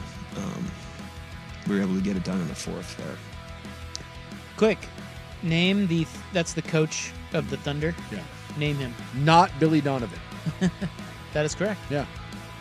I know. I don't know what his name. What's his name? Mark Daigneault. Yeah. Not Billy Donovan. You were right. And by the way, that was a good game last night. Blazers played their ass off. Good little ball game. It was like 85-85 with like 8 minutes to play. Kind of game you want. Yeah. Window into Sports brought to you by Window Nation. 50% off all window styles this month and an extra 10% off for fan listeners through December 1st. Schedule your estimate now by calling 866-90-NATION or visiting windownation.com. Oregon Ducks football is on The Fan. Third and goal from the 3. Gabriel, snap.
was, did we have more stories on in the news? And the answer is no, because we're out of time. I wanted to tell you about the Portland Yelling Choir, but we'll have to do that. There's a yelling choir. Yeah, did you know that? No, but I kind of want to join now. We have a yelling choir. Huh. And it's... How do I sign up? It's unique. Yeah, that'd be the right word. That is People join for all different reasons. That's a very Portland-esque thing. So we just get together and shout? Do we shout in tune? Or? It kind of feels a little bit like scream therapy, but they're passing it off as a yelling choir. Yeah, it's not really music. No. There's very little rhythmic about it. And when I think of choir, I think of song. Sure. But apparently I'm the idiot. Well, to be fair, singing takes talent and pitch and all that, but yeah. I mean, I can... Yelling. Well, I don't know. I've got some clips. Don't we have clips? Do we have clips? No, because that's right. We do not have clips. We punted on the clips. Well, there was a news story on it, and we couldn't really isolate the clips to let you know what it's like, but it's really a thing, and you're not going to hear about it. All right. Just know that it's out there. But maybe tomorrow, if you're lucky, maybe not ever. Well, probably not. Just know that you're going to sleep a sleep of angels tonight, knowing that if you want to, a scream choir. Yelling. Is yelling different than screaming? Don't be offensive. I don't know. I guess screaming's more of a sound, where yelling is yelling words different than a shout? Yeah. Because a shout is, again, this is the way I'm viewing it. A shout is one. Hey! You shouted. Yelling is, you son of a bitch! And then a scream would be, ah! Yeah. I think those are three very distinctive I buy this. things. I don't know if it's right, but I buy it. That's why I'm here. I think that sounded about as perfect as possible. Yeah. I am here to diffuse hostage situations and to differentiate between shouting, screaming, yelling. I mean, I'm doing the Lord's work at this point. So if I go, that's a yell. Ooh, I thought it was close to a scream. Why is that not a scream? That's a scream. Because you didn't make it's a yell and a scream. Yeah, but you didn't make any words. So I think if you're yelling, you have to be saying something. Yeah, right? Yeah. That had a tone of a yell, but because you made no, that was just a sound. That's a scream. That's a scream. Well, then it should be a scream choir, because the audio that I was hearing, they are not making. They're not actually saying words. It's more just sound. That is not a yell. Maybe we should correct them. That is a scream choir. I'm calling them out. Yes, horse nears. You can't just go willy-nilly and call yourself whatever you want. You got to be accurate in this whole thing. Well, that's in the news, November 21, 2024. Because like Scream, right? The movie, you know why they call it Scream? It's because when you're getting stabbed, you don't yell, you scream. Like in fright. Yeah. You know, you scream. You can scream in fright or in pain. Exactly. Either one. But you yell in anger. And then could shout be that you're trying to get someone's attention? Yeah. Yeah, like a hey. Hey! Or even an ahoy. Yeah. 100%. All right. Well, I'm glad we covered that, guys. We got it. Coming up next is the hot 5 at 5 on The Fan. I'm Leif, owner of Leif's Auto Collision Centers. A recent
1080 The Fan.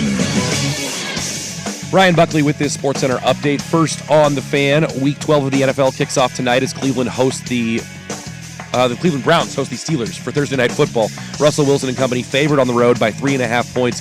Kickoff coming in about 10 minutes over on Amazon Prime. Down in Santa Clara, 49ers quarterback Brock Purdy left practice today, experiencing discomfort in his throwing shoulder. He is questionable for San Francisco's must-win game at Lambeau this weekend. On the college gridiron, a massive pickup for Coach Prime and company as the Colorado Buffaloes earn a commitment from five-star quarterback prospect Julian Lewis. And no surprise here, but Colorado two-way star Travis Hunter has confirmed today that he will be entering the NFL draft at the end of the season. On the college hardwood tonight, a battle of undefeateds at Gill Coliseum as the Ducks visit the Beavers in Corvallis at 7 o'clock, right here on The Fan. Pre-game coverage starts at 6:30. Oregon, a 6.5-point road favorite. More sports scores and stories in 30 minutes. I'm Ryan Buckley at the 1080 The Fan Sports Desk. Listen live or on demand on the Odyssey app, the Fan's desktop player, or tell your smart speaker to play 1080 The Fan. Got a smart speaker? It's The Fan in your office and every room of your home. Tell your smart speaker to play 1080 The Fan. Good afternoon. At the tone, Pacific Daylight Time will be... It's 5 o'clock. 5 o'clock. One step closer to my own personal hell. This is Primetime on Sports Radio 1080 The Fan. We expect the best. We're not afraid to break someone. Do you hear me? Primetime is your source for the best in local, regional, and national sports. Go ahead and clap. Mediocrity deserves applause. Isaac Robb. I'm miserable. I had to get up at 10 o'clock this morning. Jason Sakanik. I'm a dude playing a dude disguised as another dude. Primetime on 1080 The Fan. All right. Welcome back. Hope you're having a nice little Thursday. Sports Bros here. Rob, that's me. Big Souk right over there. Right here. Oh, dude. If you're just tuning in, we did have Dan Lanning today, much to everyone's surprise. Well, not my surprise. Just your surprise. Well, you didn't think we were having him either until you got a text. I got a text. I got an email at about 11 a.m. Did not tell us. Yeah. And so, thankfully, you got a text, or else we wouldn't have known that he was coming on. No, that's our producer for you. But yeah, you gotta love Buck. It was great. By the way, I have before we go any further, I must disseminate some scientific findings. Oh, what? I thought that this would take me longer to compile. It did not. No. Probably because of my large brain. I would think so.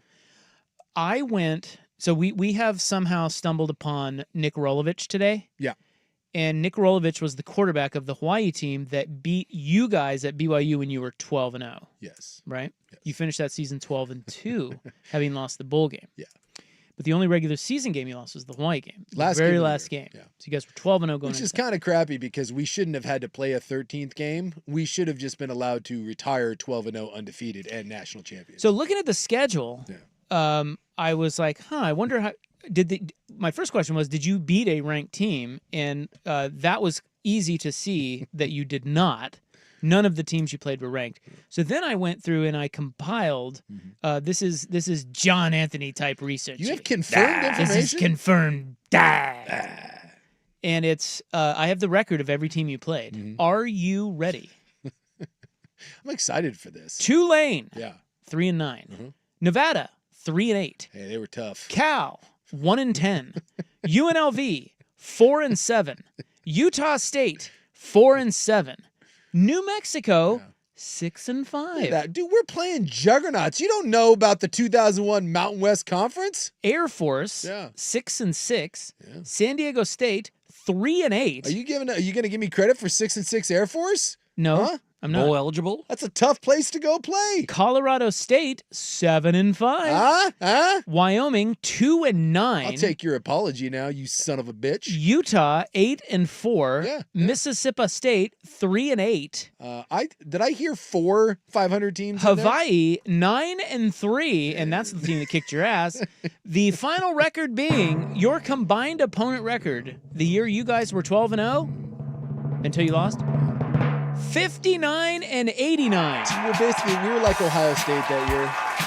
And the Hawaii game doesn't matter. Our best player broke his leg the week before. Otherwise, we would have won. What a joke! If they had national champions, if they had sports talk back in the olden days, they would have been lamenting you. Your guys. opponent's winning percentage was 398. Come on, 3. It starts with a 3.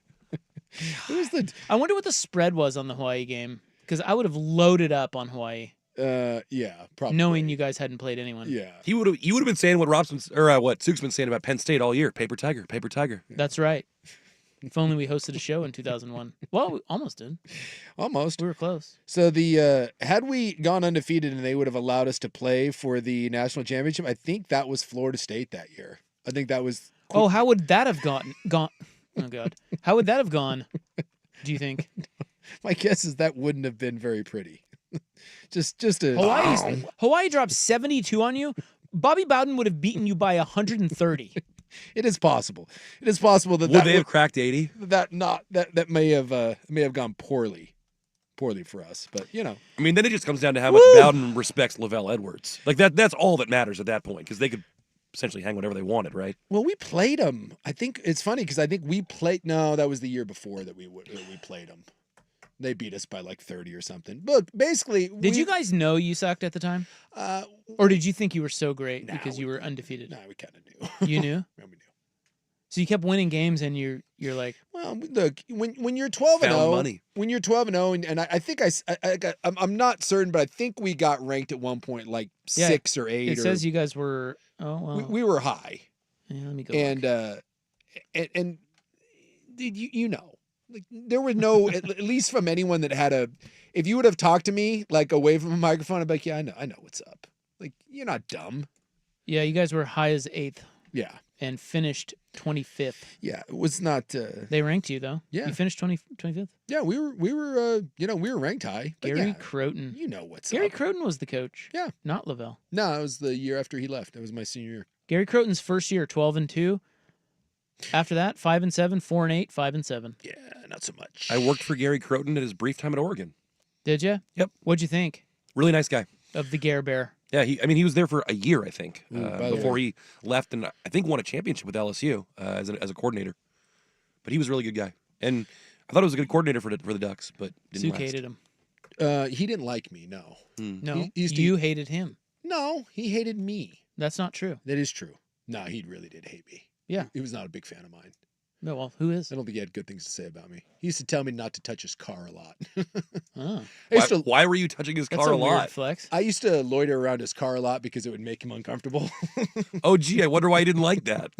Well, this was the one where Sook tucked his in between his legs and did the, what do they call that? I played the Silence of the Lambs game on him early, and he did not like that at all. Yeah. He was a very proper gentleman, and my sense of humor never really How many linemen are going all James Gum on their coaches though? That's pretty bold. I know. Well, to be fair, it was kind of fun because I was dressed from the waist up, like in my Letterman jacket. So you're Winnie the Poohing it anyways? No, I had socks and shoes on. It was fantastic. Like, why would you even do that? That is so weird. The look on his face was priceless. I bet. It might be the best thing that I've ever done. And by the way, I stand corrected. It was that not... is a hell of a visual. Varsity jacket, socks, shoes. Yeah. Tucked in. He didn't like it. The other coaches thought it was hilarious. Him, not so much. He just and he caught me peeing on the quarterback in the shower once. Boy. Well, what's wrong with and that? again, you wonder why people didn't like it. The only time I've ever heard him curse. Although to be fair, I did make Lavelle Edwards curse, and I made Gary Croton curse. Yes, that was I believe that he. What a piece of work. Yeah, the quote was, "What the blank is wrong with you?" That's a good question. I didn't have an answer for it. 25 years later, we're still asking that question. Yeah. And by the way, I looked it up. I stand corrected. It would have not been Florida that they would have paired us with. Florida State. Florida State. It would have been Miami. Even better. They may have beaten us by 1,000. And that was like good Miami. That was the best Miami team of all time. Would a part of you wanted to play that game just to see what it would be like? No. To line up against? No. Who would you have lined up against? That's the question. Personnel. 11 of Miami's 22 starters were first-round draft picks. 11. Well, who would you have gone against? Come on, answer the question. I'll have to look up their defensive line, but they would have beaten us. I mean, I know. Can you beat someone 99 to nothing? Ken Dorsey? I think that was Ken Dorsey. That was Ken Dorsey. I'm looking at the roster now. All right, time now for the Hot Five at 5:12. Fourth day in a row. Hot topics, hot opinions. Vince Wilfork, it looks like. Hot today. Oh, dear. Pork chop. It's How would that time have for gone? the Hot 5 at 5. You against Vince Wilfork? The Hot 5 at 5 on Primetime with Isaac and Sue. No, I mean it. That's very hot. The Hot 5 at 5 with Isaac and Sue. Brought to you on The Fan by Victor Rico's Mexican Food. Discover Victor Rico's new savory menu items. Order in store, online, or get it delivered straight to your door at victorricos.com. Number 5. Hubie Brown, at the age of only 91, stepping down, calling games of the NBA for ESPN. He still did a good job. For his age, and I know he had slowed down a bit, Hubie Brown is an all-timer for me. Oh, my God. The guy's great. Yeah, he's great. He still sounds great, and it's probably a glaring indictment on ESPN that their best guy is 91. That probably. I mean, what does that say? Bob Uecker's still doing it. Is he their best guy? But Bob Uecker, I've heard Bob Uecker. He does not sound great. He's old and nostalgic, but he's long, a far cry from the old Bob Uecker. Yeah. Hubie Brown is still really good. Yeah. I've always been a fan, so it'll be weird not having Hubie Brown. I guess I didn't fully appreciate how old he was. 91. Yeah. Looks like he's dying, but apparently he's in good health and he's going to step away. Good. Go enjoy whatever time you got left, man. I don't know if he wants to, though. Yeah, maybe they're I mean, when you're calling games at 91, isn't that a choice? It's probably what he loves, you know? That's what I'm saying. Yeah. What are they doing firing him? Well, he's Fire 91. Corso, not him. Well, we have another new NBA All-Star Game format. Yeah, will anyone care about this one? The league is moving to a 4-team tournament. It'll be a pickup style format in which 2 semifinal games will be played to 40, and the championship game will be played to 25. And one of the teams is going to be the Rising All-Stars team. And do you think they may win simply because they're just going to play hard? Because they care, maybe? Because they care? Is that the whole motive? No. I don't think that the veterans would allow a loss to the Rising Stars. Well, maybe that's the thing then, is maybe that finally forces the veterans to play hard because they don't want to get embarrassed in the championship game? That's probably why they're putting him in there. Oh, there you go. Well, then maybe there's some value to this. I will continue to not watch. Yeah, me too. But... Number 3. 5-star quarterback Julian Lewis, the number one. Oh, no, he's not the number one overall. He's the guy that decommitted from USC. He has chosen Colorado. Yes. So he's a big deal, and this was he's breaking all kinds of records, and so this was a big deal that Deion got him.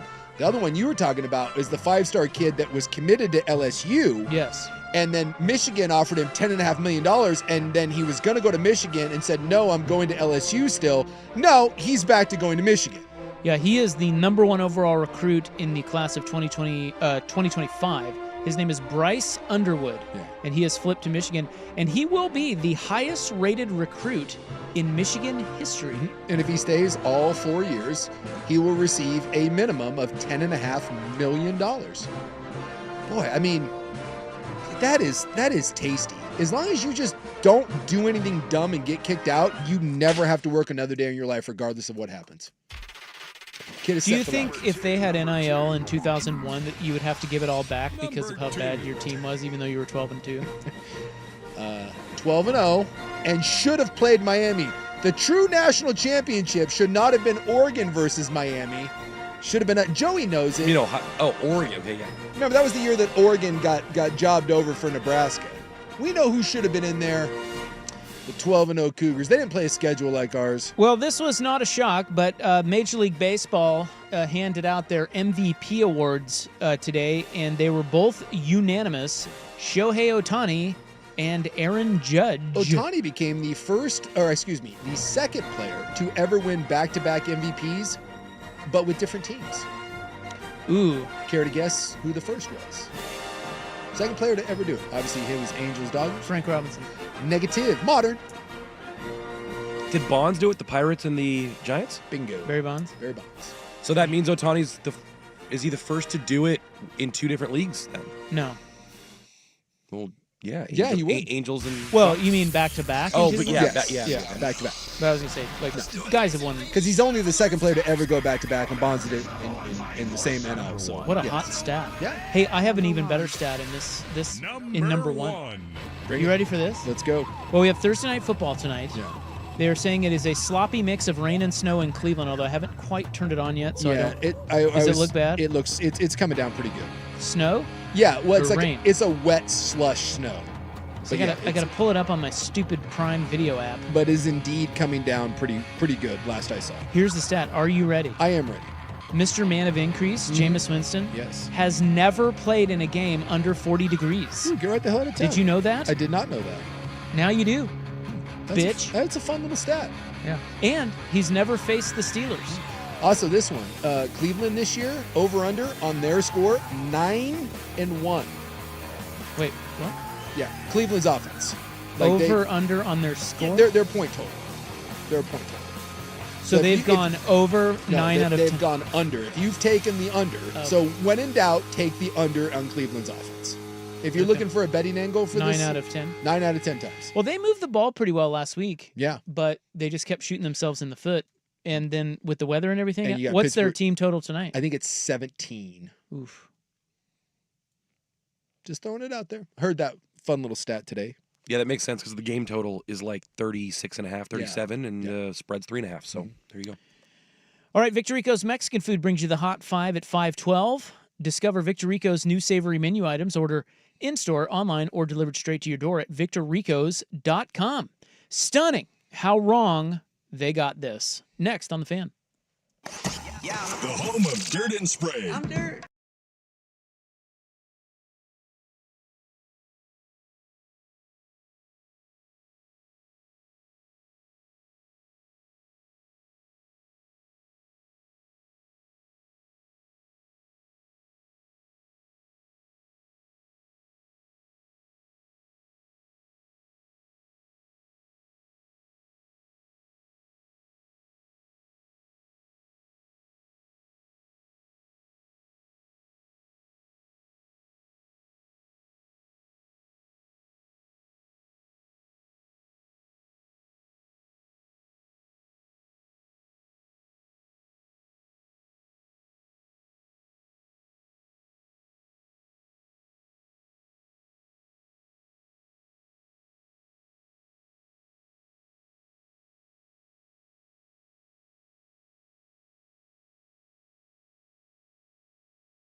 took a nosedive.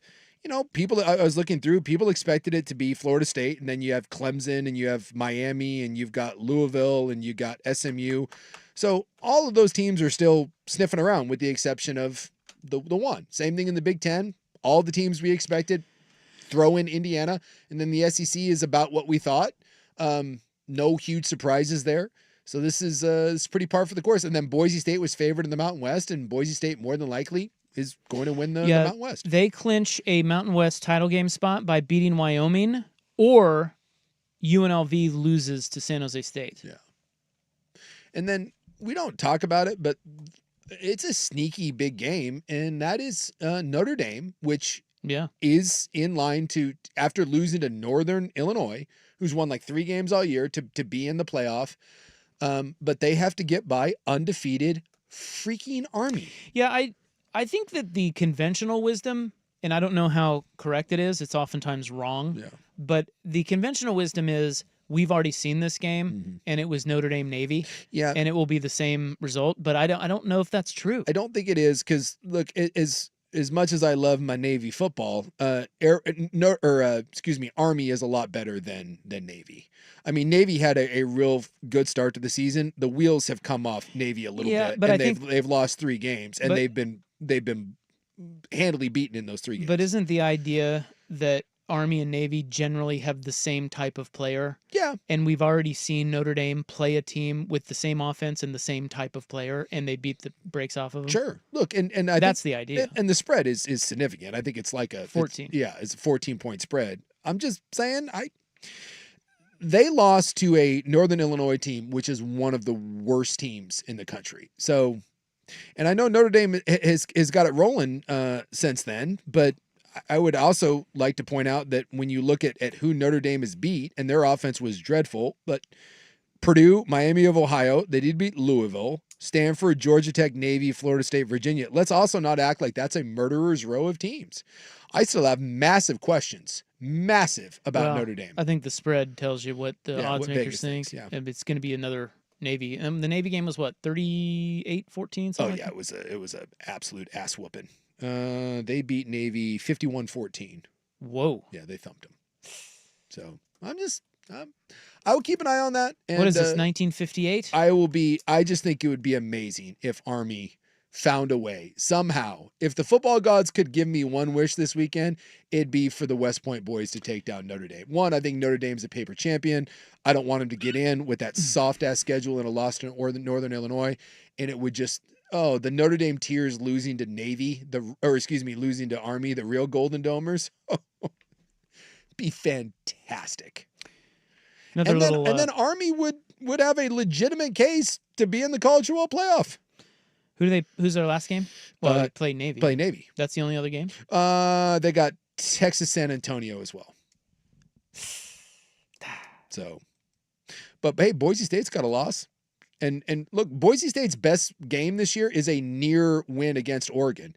And if Army is undefeated and has a win over Notre Dame, tell me that Army doesn't deserve to go in over Boise State. Look, it's not going to happen. I'm just saying. We're all painting the Boise, just this pencil Boise in, and I'm saying not so fast. There are one little stat here, and then we'll move along. 18 teams in the Power Four have won at least 8 games. All 18 are still in contention for a conference title. 5 of those have not won a league title since at least 1998. So tell me why this version of college football is so bad. 25 years. You have Ole Miss, who last won in 1963, Tennessee, who last won in 1998, A&M in 1998, Indiana in 1967, and Iowa State in 1912. I'm all about it, dude. I think this year of college football has been fantastic. And the fact that all of those teams now are in the mix, whether they win a conference title or not, to potentially go to the college football playoff, you at least have a puncher's chance. Dude, I'm all about it. It's great. And everyone told us that this playoff was going to make the regular season more irrelevant. Couldn't be further from the truth. Is he really leaving us? Who? Well, that was a tease. Oh, I'm not supposed to tell you. I will tell you after. Find out next. So you have to stay tuned. It's like on the fan. Kind of what Lee Corso. The radio. No, hopefully he is, though. I mean, no offense. I'm sure he's wonderful. But I'm taking offense. dude, You're such a jerk. Can they stop propping him up on there? Senior abuse. So bad. It's been like that for 10 years. What if him and Herbie Brown just You mean Hubie Brown? Yeah. You're or doing, Herbie. You're doing great. Or his brother Herbie. Okay, so is he really going to leave us? He says he is, and we can't have this. Next, here's Buck. Now, from the Fan Sports Desk, a Sports Center update on 1080 The Fan. Brought to you by PG Long Floor Covering, carpet, hardwood, or laminate, flooring, cleaning, or restoration. Call PG Long, your Northwest flooring experts, pglongllc.com. First on the Fan, Week 12 of the NFL kicking off tonight in Cleveland as the Browns host the Steelers for Thursday Night Football. They're currently scoreless midway through the first quarter. Steelers have the ball, and they are in Browns territory. Down in Santa Clara, 49ers quarterback Brock Purdy leaves practice today with discomfort in his throwing shoulder. He is listed as questionable for the 49ers game at Lambeau Field this weekend. On the college gridiron, a massive pickup for Coach Prime as the Colorado Buffaloes earn a commitment from five-star quarterback Julian Lewis. And no surprise, but Colorado's two-way star Travis Hunter confirmed today he will be entering the NFL draft at the end of the season. On the hardwood tonight, a battle of undefeateds at Gill Coliseum as the Ducks and Beavers do battle in Corvallis. 7 o'clock tip-off right here on the Fan pregame coverage starting at 6:30. Oregon is a 6.5-point road favorite. More sports scores and stories in 30 minutes. I'm Ryan Buckley, the 1080 The Fan Sports Desk. Listen live or on demand on the Odyssey app, the Fan's desktop player, or tell your smart speaker to play 1080 The Fan. The inside story on the Blazers, Ducks, and Beavers. Danny and Dusty. Weekdays noon to 3 on the Odyssey app and 1080 The Fan. It's time for Who's Leading the Charge. A look under the hood at the coaches, players, and teams getting it done. Brought to you by Battery Exchange. I'm so happy and grateful that the Lord has blessed me to play in some snow, to be in true football weather in Cleveland, Ohio at Huntington Bank Field today to give him the glory. It's a beautiful day. He's really leaning into it, isn't he? That's Jameis. He's a man of the Lord and a man of increase. By the way, it's 0-0 in a very ugly football game. And the snow isn't sticky. Nah, it's not. It doesn't look too bad, but it's windy. It's windy and it's a wintry mix, but the snow is not accumulating on the ground. And the Steelers have already missed a field goal. And then they went for it on 4th down because they didn't trust their field goal kicker and got stuffed. Who's Leading the Charge? Powered by Battery Exchange. Mention code BXT10 at checkout for 10% off your entire purchase this month online at batteryexchange.com. Get ready. It's time for early holiday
displayed. Being a man of increase? I'm convinced that he's on drugs. Really? Why? You got to see the clip going around. Can you, Buck, do you have the clip? Like where he talks about the wintry weather and God blessed him? I'm so happy and grateful that the Lord has blessed me to play in some snow, to be in true football weather in Cleveland, Ohio at Huntington Bank Field today to give him the glory. It's a beautiful day. You got to see his face as he's saying that, because like she's asking him questions and he gets to that and he just kind of looks up, and I swear that's like you're on shrooms, Like he's gone. You're on some ecstasy, like, and it kicked in, like it hit him, like in that moment. I'm convinced that dude is just higher than a kite. It's just, he is a national treasure. I want him interviewed in all situations, no matter what we have going on. Like, he needs to be the like when he's done playing, he needs to be the White House spokesman. Being a man of increase? I can't get enough of that guy. Yeah, I'm looking at it here. Look at his, watch him. Watch his eyes. I know that look. Well, he does a really, right in the middle of it, he does the, yeah, the Coke sniff. And he just starts smiling and kind of staring off into the distance. Is he like a smelling salts guy? He does, like he's seeing things. Or is he You're doing right. that yayo? Trust me, I know that look. I've had that look. That's a great look. Not when you're getting ready to play a football game. I just Boy, you are not kidding. Right? Something's up. It cranks up. Yes. And then at the end of it, he's just as jovial as can be. Yeah. Yeah. Like it hit him right during the interview. Yes, it did. That's awesome. Good for him. Tell you what. Being a man of increase? That guy, not my favorite, but boy, he's entertaining. I can't get enough of him. Oh, he gives us so much. Well, I was teasing this by saying, is this man really going to leave us? But Jace, it appears that he is. Who's leaving us? LeBron James is taking a social media break. What? Doesn't he take these at the end of the year? Yeah, he usually calls it 0 Dark 23. Yeah. Yeah. Oh my God. Yeah. Are you serious? Oh, I'm very serious. Yeah. He does it at the end of the year. It's when he locks in and he goes. I know in that, but I didn't know he called it 0 Dark 23. Yeah, he thought the whole 0 Dark 30 thing sounded cool and applied here, which it doesn't, but he rolled with it and took it to reflect his number. No. Strong no. Well, here's the quote that he posted. He says he is on taking, social media. He is taking a farewell. This is his farewell post. Oh. And it is a quote, and it is from Rich Kleiman, who is the longtime manager for Kevin Durant. What? Kind of a random person to quote, but okay. LeBron is quoting Katie's manager? Yes. So it's not someone speaking for LeBron. He's just quoting Katie's manager, and it says, "This is how I feel." He is quoting Kevin Durant's longtime manager, who said, quote, "We can all acknowledge that sports is the last part of society that universally brings people together. Mm-hmm. So why can't the coverage do the same?" What? It's only clickbait when you say it. When the platform is so big, you can make the change and allow us all an escape from real-life negativity. I, for one, find it all a waste of breath. Oh, my God. Is there someone that takes himself more seriously than that guy? So what he's saying, that we're all too negative, therefore you're now posting on social media about not posting on social media? Well, he captioned that and he said, "Damn shame what it's come to." Okay. So he's again, out. So again, let me point out that you don't want to be on social media, so you post on social media that you will no longer be posting on social media. Well, Cool. yeah, you have to announce to your followers. He has 159 million followers. It's a lot of followers. Isn't that nuts?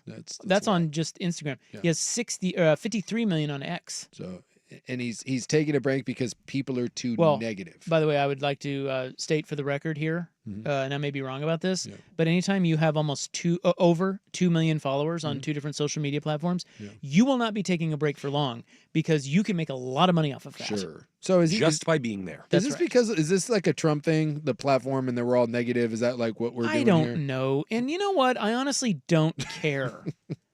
Go away. Whatever will I do?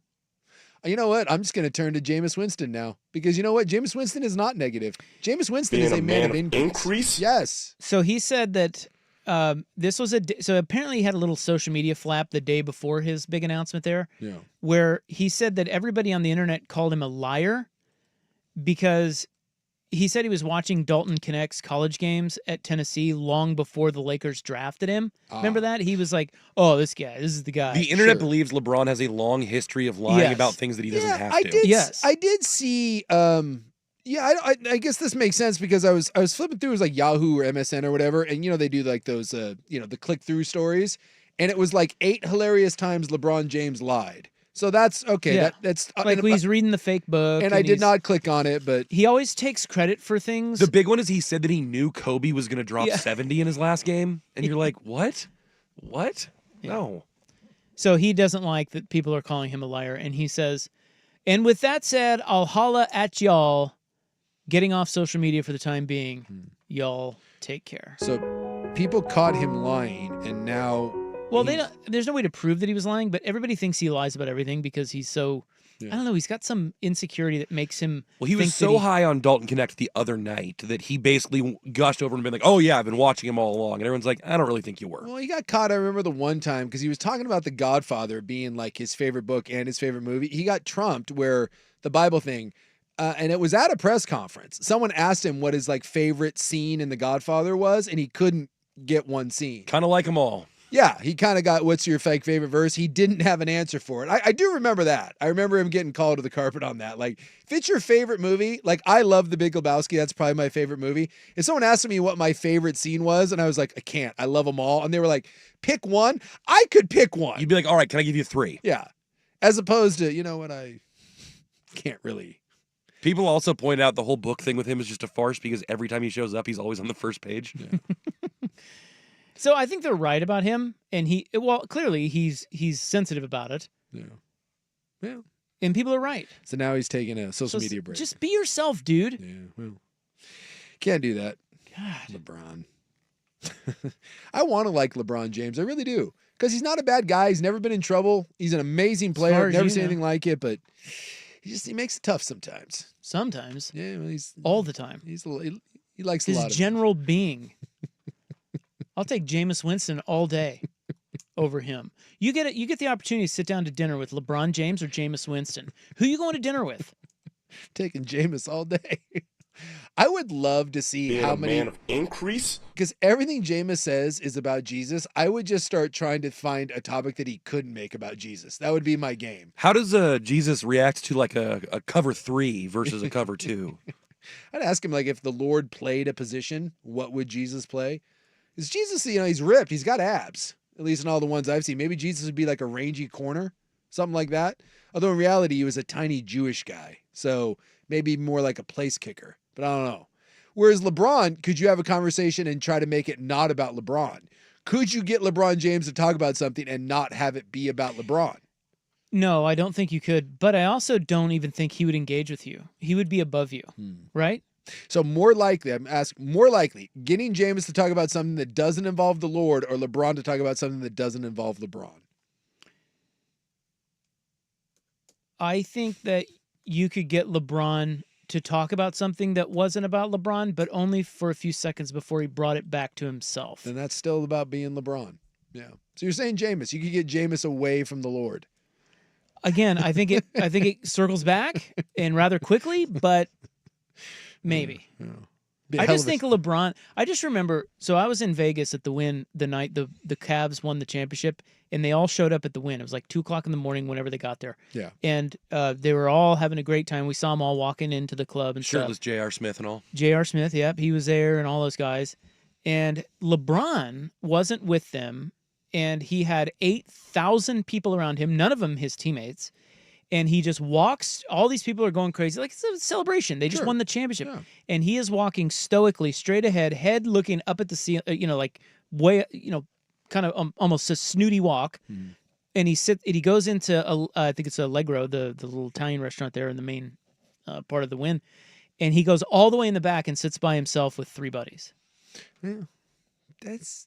And all the other Cavs are partying, all the fans, like it's a zoo, it's a madhouse. And LeBron's back there eating pasta and sipping a sarsaparilla. It's probably weird to be LeBron James.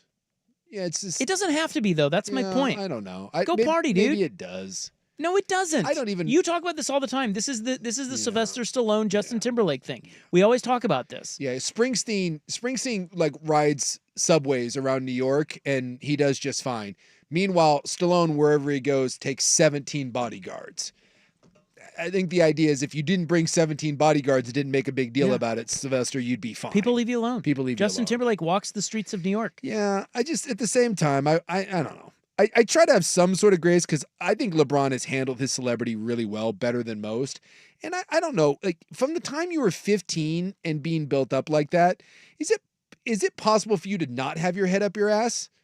And yeah, he may be a lot and he clearly lies about dumb crap, but for the most part, he seems like a pretty good guy. Good dad, cares. I don't ever buy that though. Yeah. I mean, I feel like especially with high level athletes, I just don't buy it. Like Michael Jordan had that rep, but he was a dirtbag behind the scenes. So I just feel like I could never fall into that trap. But somebody did ask, they feel like Jameis would be more likely to split the bill. Do you think LeBron would pay? Because I'm not sure that he would. LeBron would pay. He's worth $1 billion. Well, that's irrelevant. I don't know that he would. Yeah. LeBron's paying. I have LeBron on the Godfather audio. Should we do that after the break? Is he talking about? Is it the book or the movie? It's well, you'll hear it. Okay. It's the exchange you're referring to, and the reporter kind of doubles down and is like, "Just give me anything," and he's like, "There's just too much." So we can get it. That is my all-time favorite thing when someone is just caught like. It's like Trump. Hey, what's your favorite Bible verse? I can't. Oh, they're all so great. I celebrate. Just say John 3:16, dummy. Like it's not hard. He doesn't know that. It really is amazing that you couldn't come up with one. And then the guy asked him about, are you more of an Old Testament or New Testament guy? Well, they're both great books. It is incredible that in that moment you can't come up with one thing. You can't come up with one Godfather scene. Well, I love cows. Wasn't that the time when he was doing his Bible bit where he was standing out there and he was holding his Bible? So you would think for that photo op, someone would just be like, hey man, just one. We're gonna need Daniel in the lion's den, or whatever. Like, how many different Bible parables can you just anything, just something? Well, he could have made up any story. Yes, he could have said anything. When Jesus did this, or when God did that. I liked when Moses did and that. Then people whatever. People would be like, yeah, that's not in the Bible, and then everybody would be like, fake news, see, media, fake news. And then all his supporters would be like, yeah. And they wouldn't even know that that's not in the Bible. It wouldn't matter. It's insane times. It is. Except for LeBron. He got called out. And now he's Hey, we have points. Now he's quitting. Oh, nope. There's a flag. No. Nope. Got fired. All right. We'll wrap it up next on The Fan. It's time for a Ducks Report, the inside story on Oregon athletics. Brought to you by Mods PDX. The future of building is here. Little follow-up from yesterday. We did not know the spread on that Oregon State cockfight in Gill Coliseum tonight. Oh, yeah. The Ducks favored by 6.5. Who do we like? I'm taking the Tinkler. I'm taking the Ducks. I think they have better talent, but I have no idea. I would assume they do. They almost lost to UP. Give me the Tinkler. I'm going to treat them like they did Utah Tech. Pre-game starts here on The Fan at 6:30. Whoa, we're off early? That's right. Another thing no one told you about today. Mods PDX, the future of building is here. Seahawks football is on The Fan. Walker's going to run it again. JSN throws a block. Walker turns upfield. He dives in. Touchdown, Seahawks. Join us all season long for Seahawks football. Brought to you by Warren Allen Attorneys at Law. Injured? Don't trust just anyone with something so personal. Call George McCoy at warrenallen.com. The Seahawks play here. 1080. Holy catfish. The Fan. If you're considering new construction and want it done right and fast,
Abbreviated Club coming up.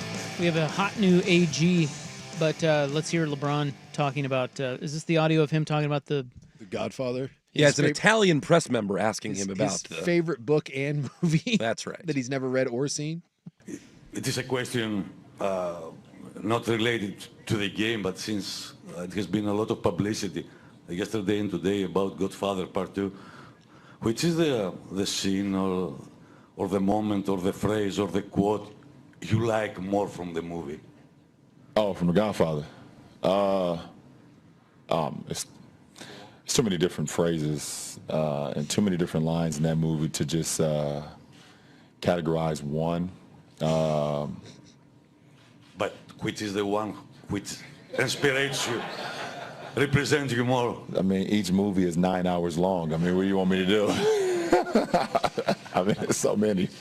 I don't know. I'll let you pick one, and I'll roll with it. It's a great trilogy.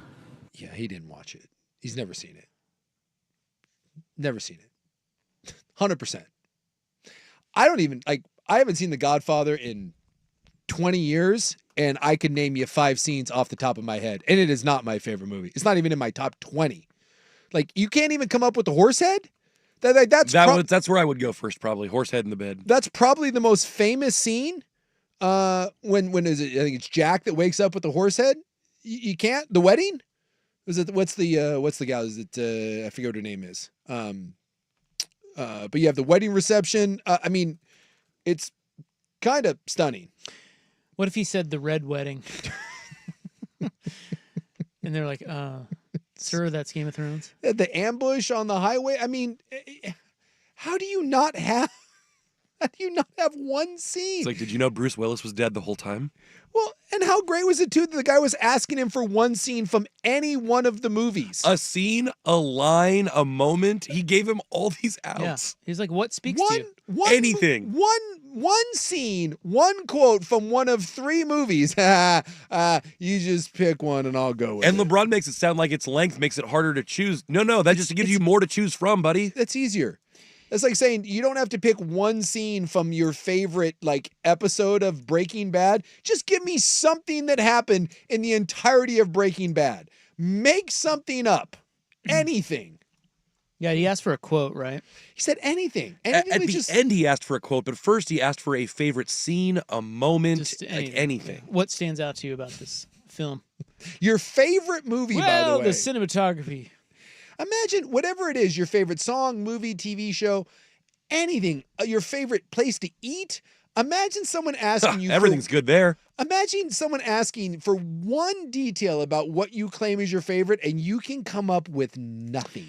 I really like the moment where he tells Luke that he's not his father.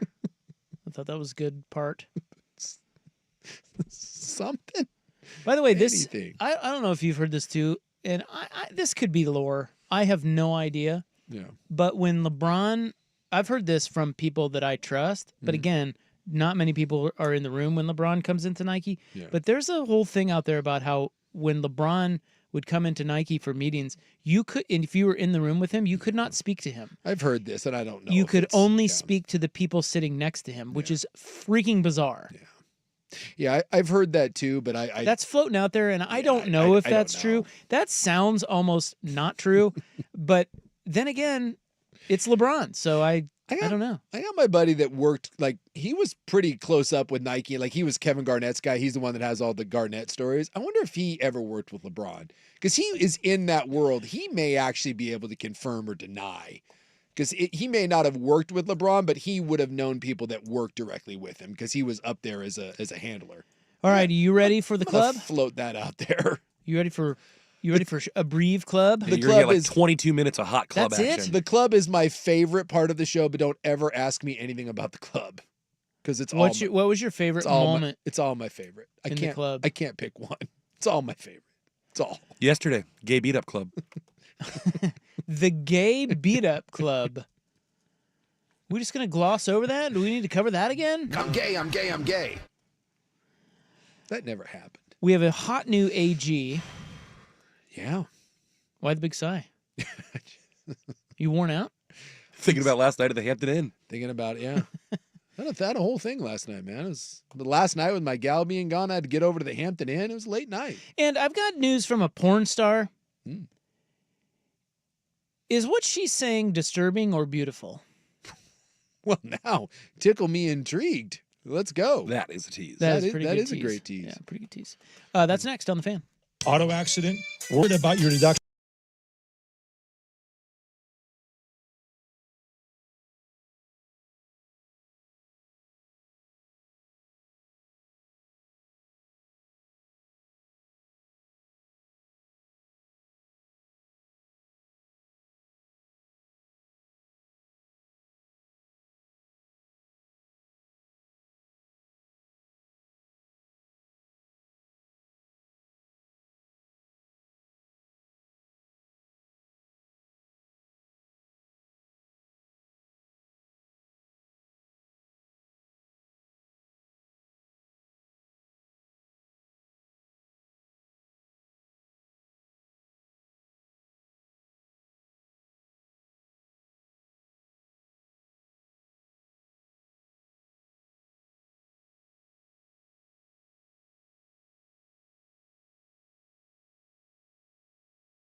Now, from the Fan Sports Desk, a Sports Center update on 1080 The Fan. Brought to you by PG Long Floor Covering, carpet, hardware, laminate, flooring, cleaning, or restoration. Call PG Long, your Northwest flooring experts, pglongllc.com. First on The Fan, Week 12 of the NFL kicking off tonight in Cleveland as the Browns are hosting the Steelers for Thursday Night Football. Steelers with a 3-0 lead, but the Browns currently driving with about 5 minutes to play in the second quarter.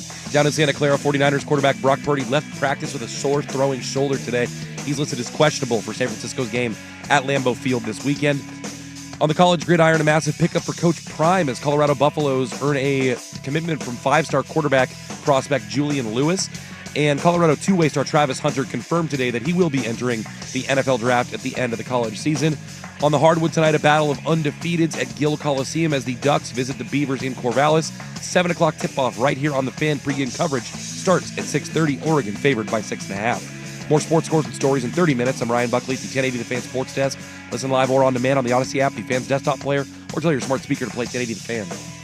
Live, local, and free. No subscription required. Portland's sports leader is 1080 The Fan.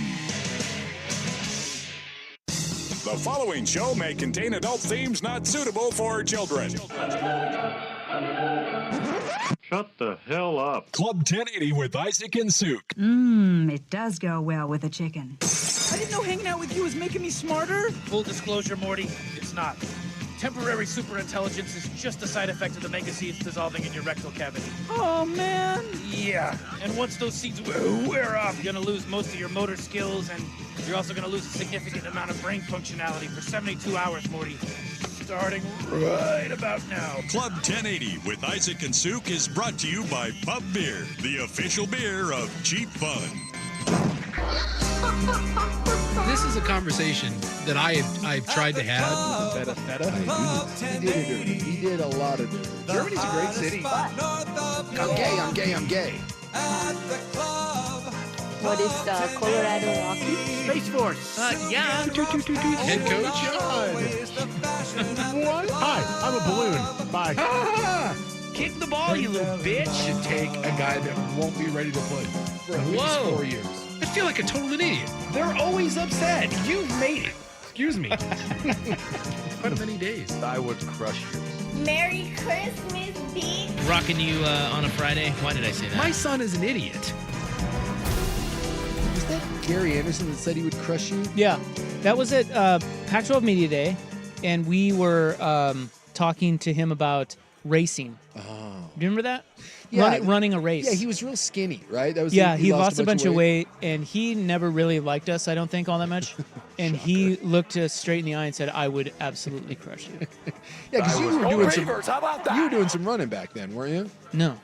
Weren't you doing some shirtless running at one point? Weren't you on the Brandon Sprague thing? Not really. I mean, maybe, but there were rumors. It wasn't that. There were rumors of you shirtless running. Yeah, but I'm just saying, like he did not. He would not entertain. He did not like the challenge. Let's put it that way. You could see it in his eyes. Do you think coaches are just like that no matter what? Like, yes, I do. Would Dan Lanning get competitive regardless of what you challenged him to? Oh God, did you really ask that question? Are you kidding me? But they would know if they were like, maybe not. I was gonna say there's got to be some self-awareness there. Where like, dude, you're barking up the wrong tree. I don't know, homie. I don't know about that. Weird, unwavering. I am fascinated by people that are like that. Like, who was it? Anthony Edwards, that said that he would score a point against the ping pong players. I'm fascinated by people that think that they can beat like anybody at anything. Who was it? I want to say it was even you who brought it up. There's like an athlete or former athlete that's like, it doesn't matter what it is. If you sit across him from a meal, he will try to finish his plate faster. Yeah, that was than you. Roy Jones Jr. Yeah, there you go. Yeah. But it's weird to have that level of confidence, but it's also like the level of narcissism to think that you can you'll just win. Like you see that sometimes where people are like, someone will be completely untrained in something and said, it doesn't matter, dude. Like I'll just see red and it won't matter. I'll just dominate. And you're like, dude, that's not the way things work. Isn't one of human beings' biggest faults is that they think far too much of themselves? Yes. They think they're smart. They think they're strong. They think they're tough. Yeah, there's always that thing where everyone thinks they can land a plane. Everyone thinks they can foil a robbery. Everyone thinks they beat up an animal. It's like, could you fight off a cougar? Could you fight? I told you that I had the thing where a bunch of these rich guys at a country club all were convinced that they could give themselves an IV. I'm like, have you ever given an IV? No, but I could do it.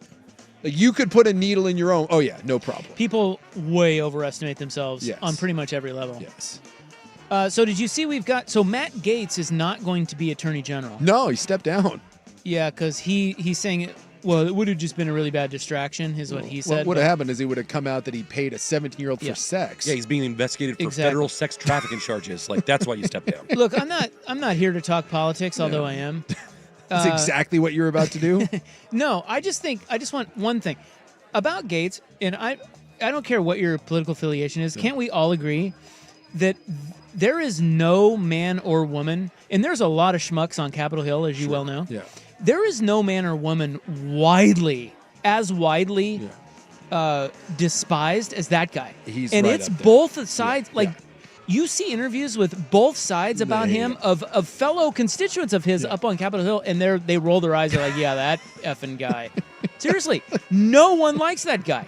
He is the most unpopular person on Capitol Hill ever. And yet he was going to be the Attorney General. Well, no, he's not. No, he was though. He backed out. So did you see who the nom is? Who the pick is? I saw there was a big long post about they've already pivoted to someone else, and honestly, I did not take the time to read it. Well, it doesn't read, whatever. But her name is Pam Bondi, and she's the Attorney General in Florida. Okay.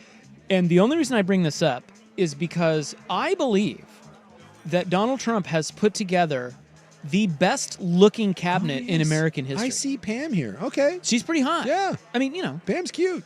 But if you couple her with Kristi Noem, Tulsi Gabbard, and I don't know if you've seen his press secretary, Caroline Levitt. Oh, yeah, she's great.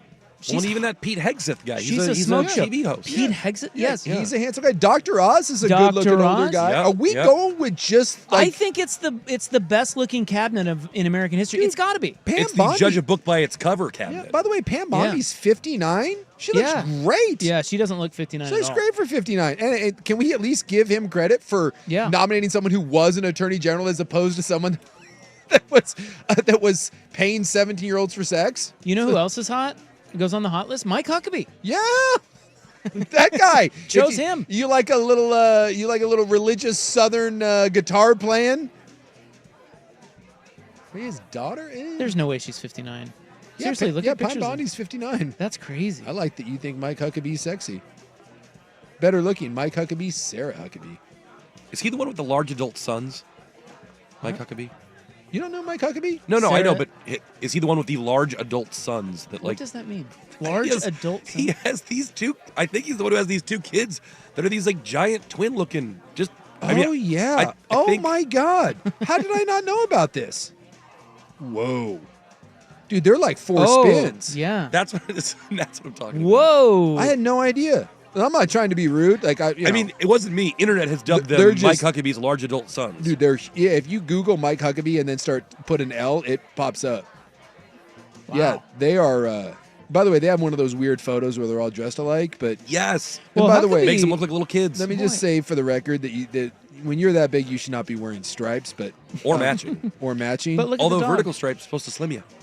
That's probably why they wore those. Huckabee used to be a giant man. I didn't know that either. He lost a lot of weight. Yeah, he's got a beard now, and he has some sort of show like on YouTube where he plays the guitar and he's like all hip. And then his daughter, I think, is the governor of Arkansas.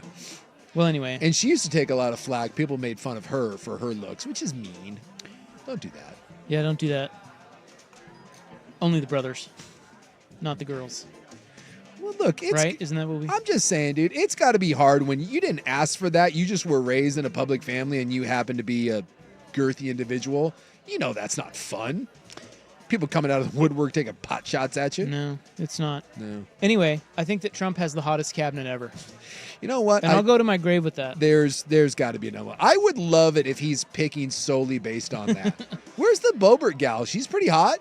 She's that level of crazy. I don't think we need her on the cabinet. Well, I'm just saying. If you want to up the hot factor, you do. She's hot and slutty. Remember, she's giving people like over the clothes handies. That's right. Feeling those honkers at the show. Yeah, like Beetlejuice shows. So, look, if we're going solely based on hotness, I think she's got to be in there. She could replace Linda McMahon. It's like the Secretary of Commerce. Linda McMahon's like 80. I think she got education. Didn't she? Education? Yeah. I love cows. I just love the fact that if you've got a reality show, dude, come on down. Hey, how much time are we going to have in our next seggy? Not very much. Damn it. I want to tell you about this porn star. You'll have enough for that. Will we have time? Probably. If you go to break. All right. Football is football. Football is football. Why that played? Football's football. Hey, there's you. Yeah. Football's football. Why are we playing those? I'm not playing those. What is happening? You were playing those. I'm not playing it. Football is football. Football is football. Uh-huh.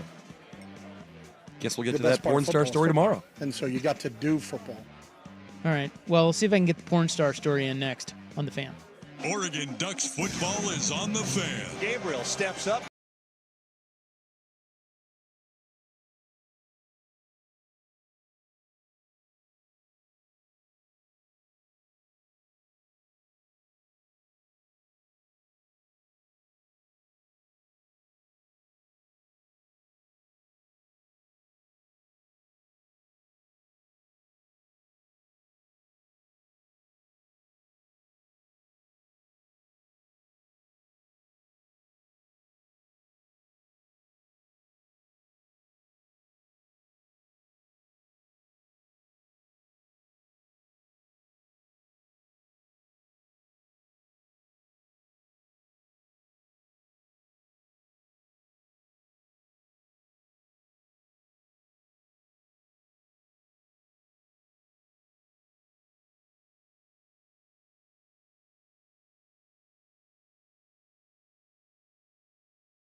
Okay, looks like we have time.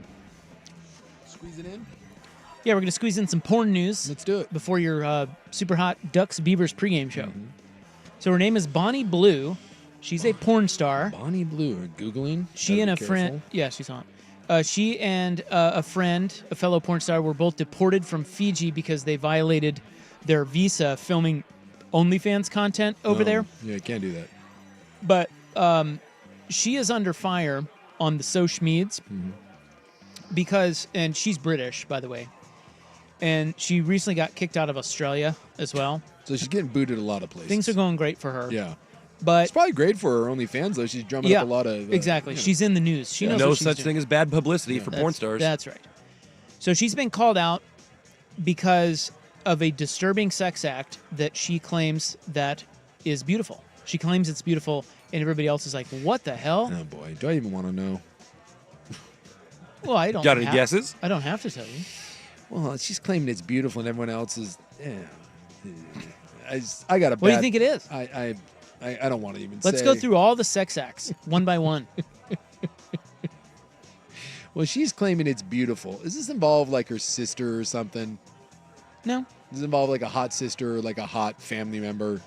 I mean, You're getting he's closer. kind of on the track with family. You're getting closer. Because, like, that whole stepdad thing is, like, that's, like, all the rage. The stepmom, you know. She claims that she slept with a father and his adult son at the same time.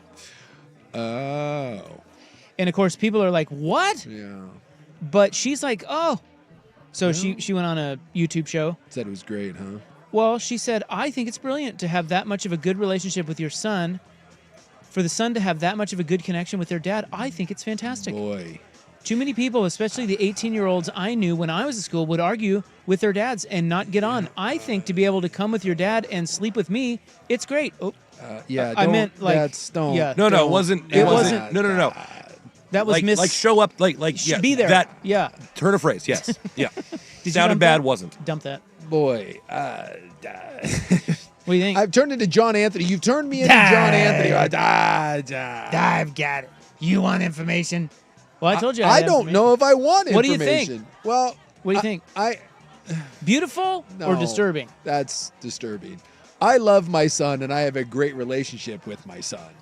I would consider my son one of, if not my best friend. There's lines there. Hey, son. Tiny, why you want to go tap Bonnie Blue tonight? What do you think? How does that even? Who suggests it? Like what? You're just hanging out at a bar, and Bonnie Blue comes over, and it's like you two, and you look at Dad. You're like, yeah, what's up, Dad? Now people are claiming incest. But I don't know that I'd go that far. But I see where they're going. Was there like a topsy bottom sort of thing happening? Like, look, let's not get into the minutia here. Yeah, it's problematic. It's problematic. How about that? How about we leave? It's problematic. Not according to her. It's beautiful. No, that's problematic.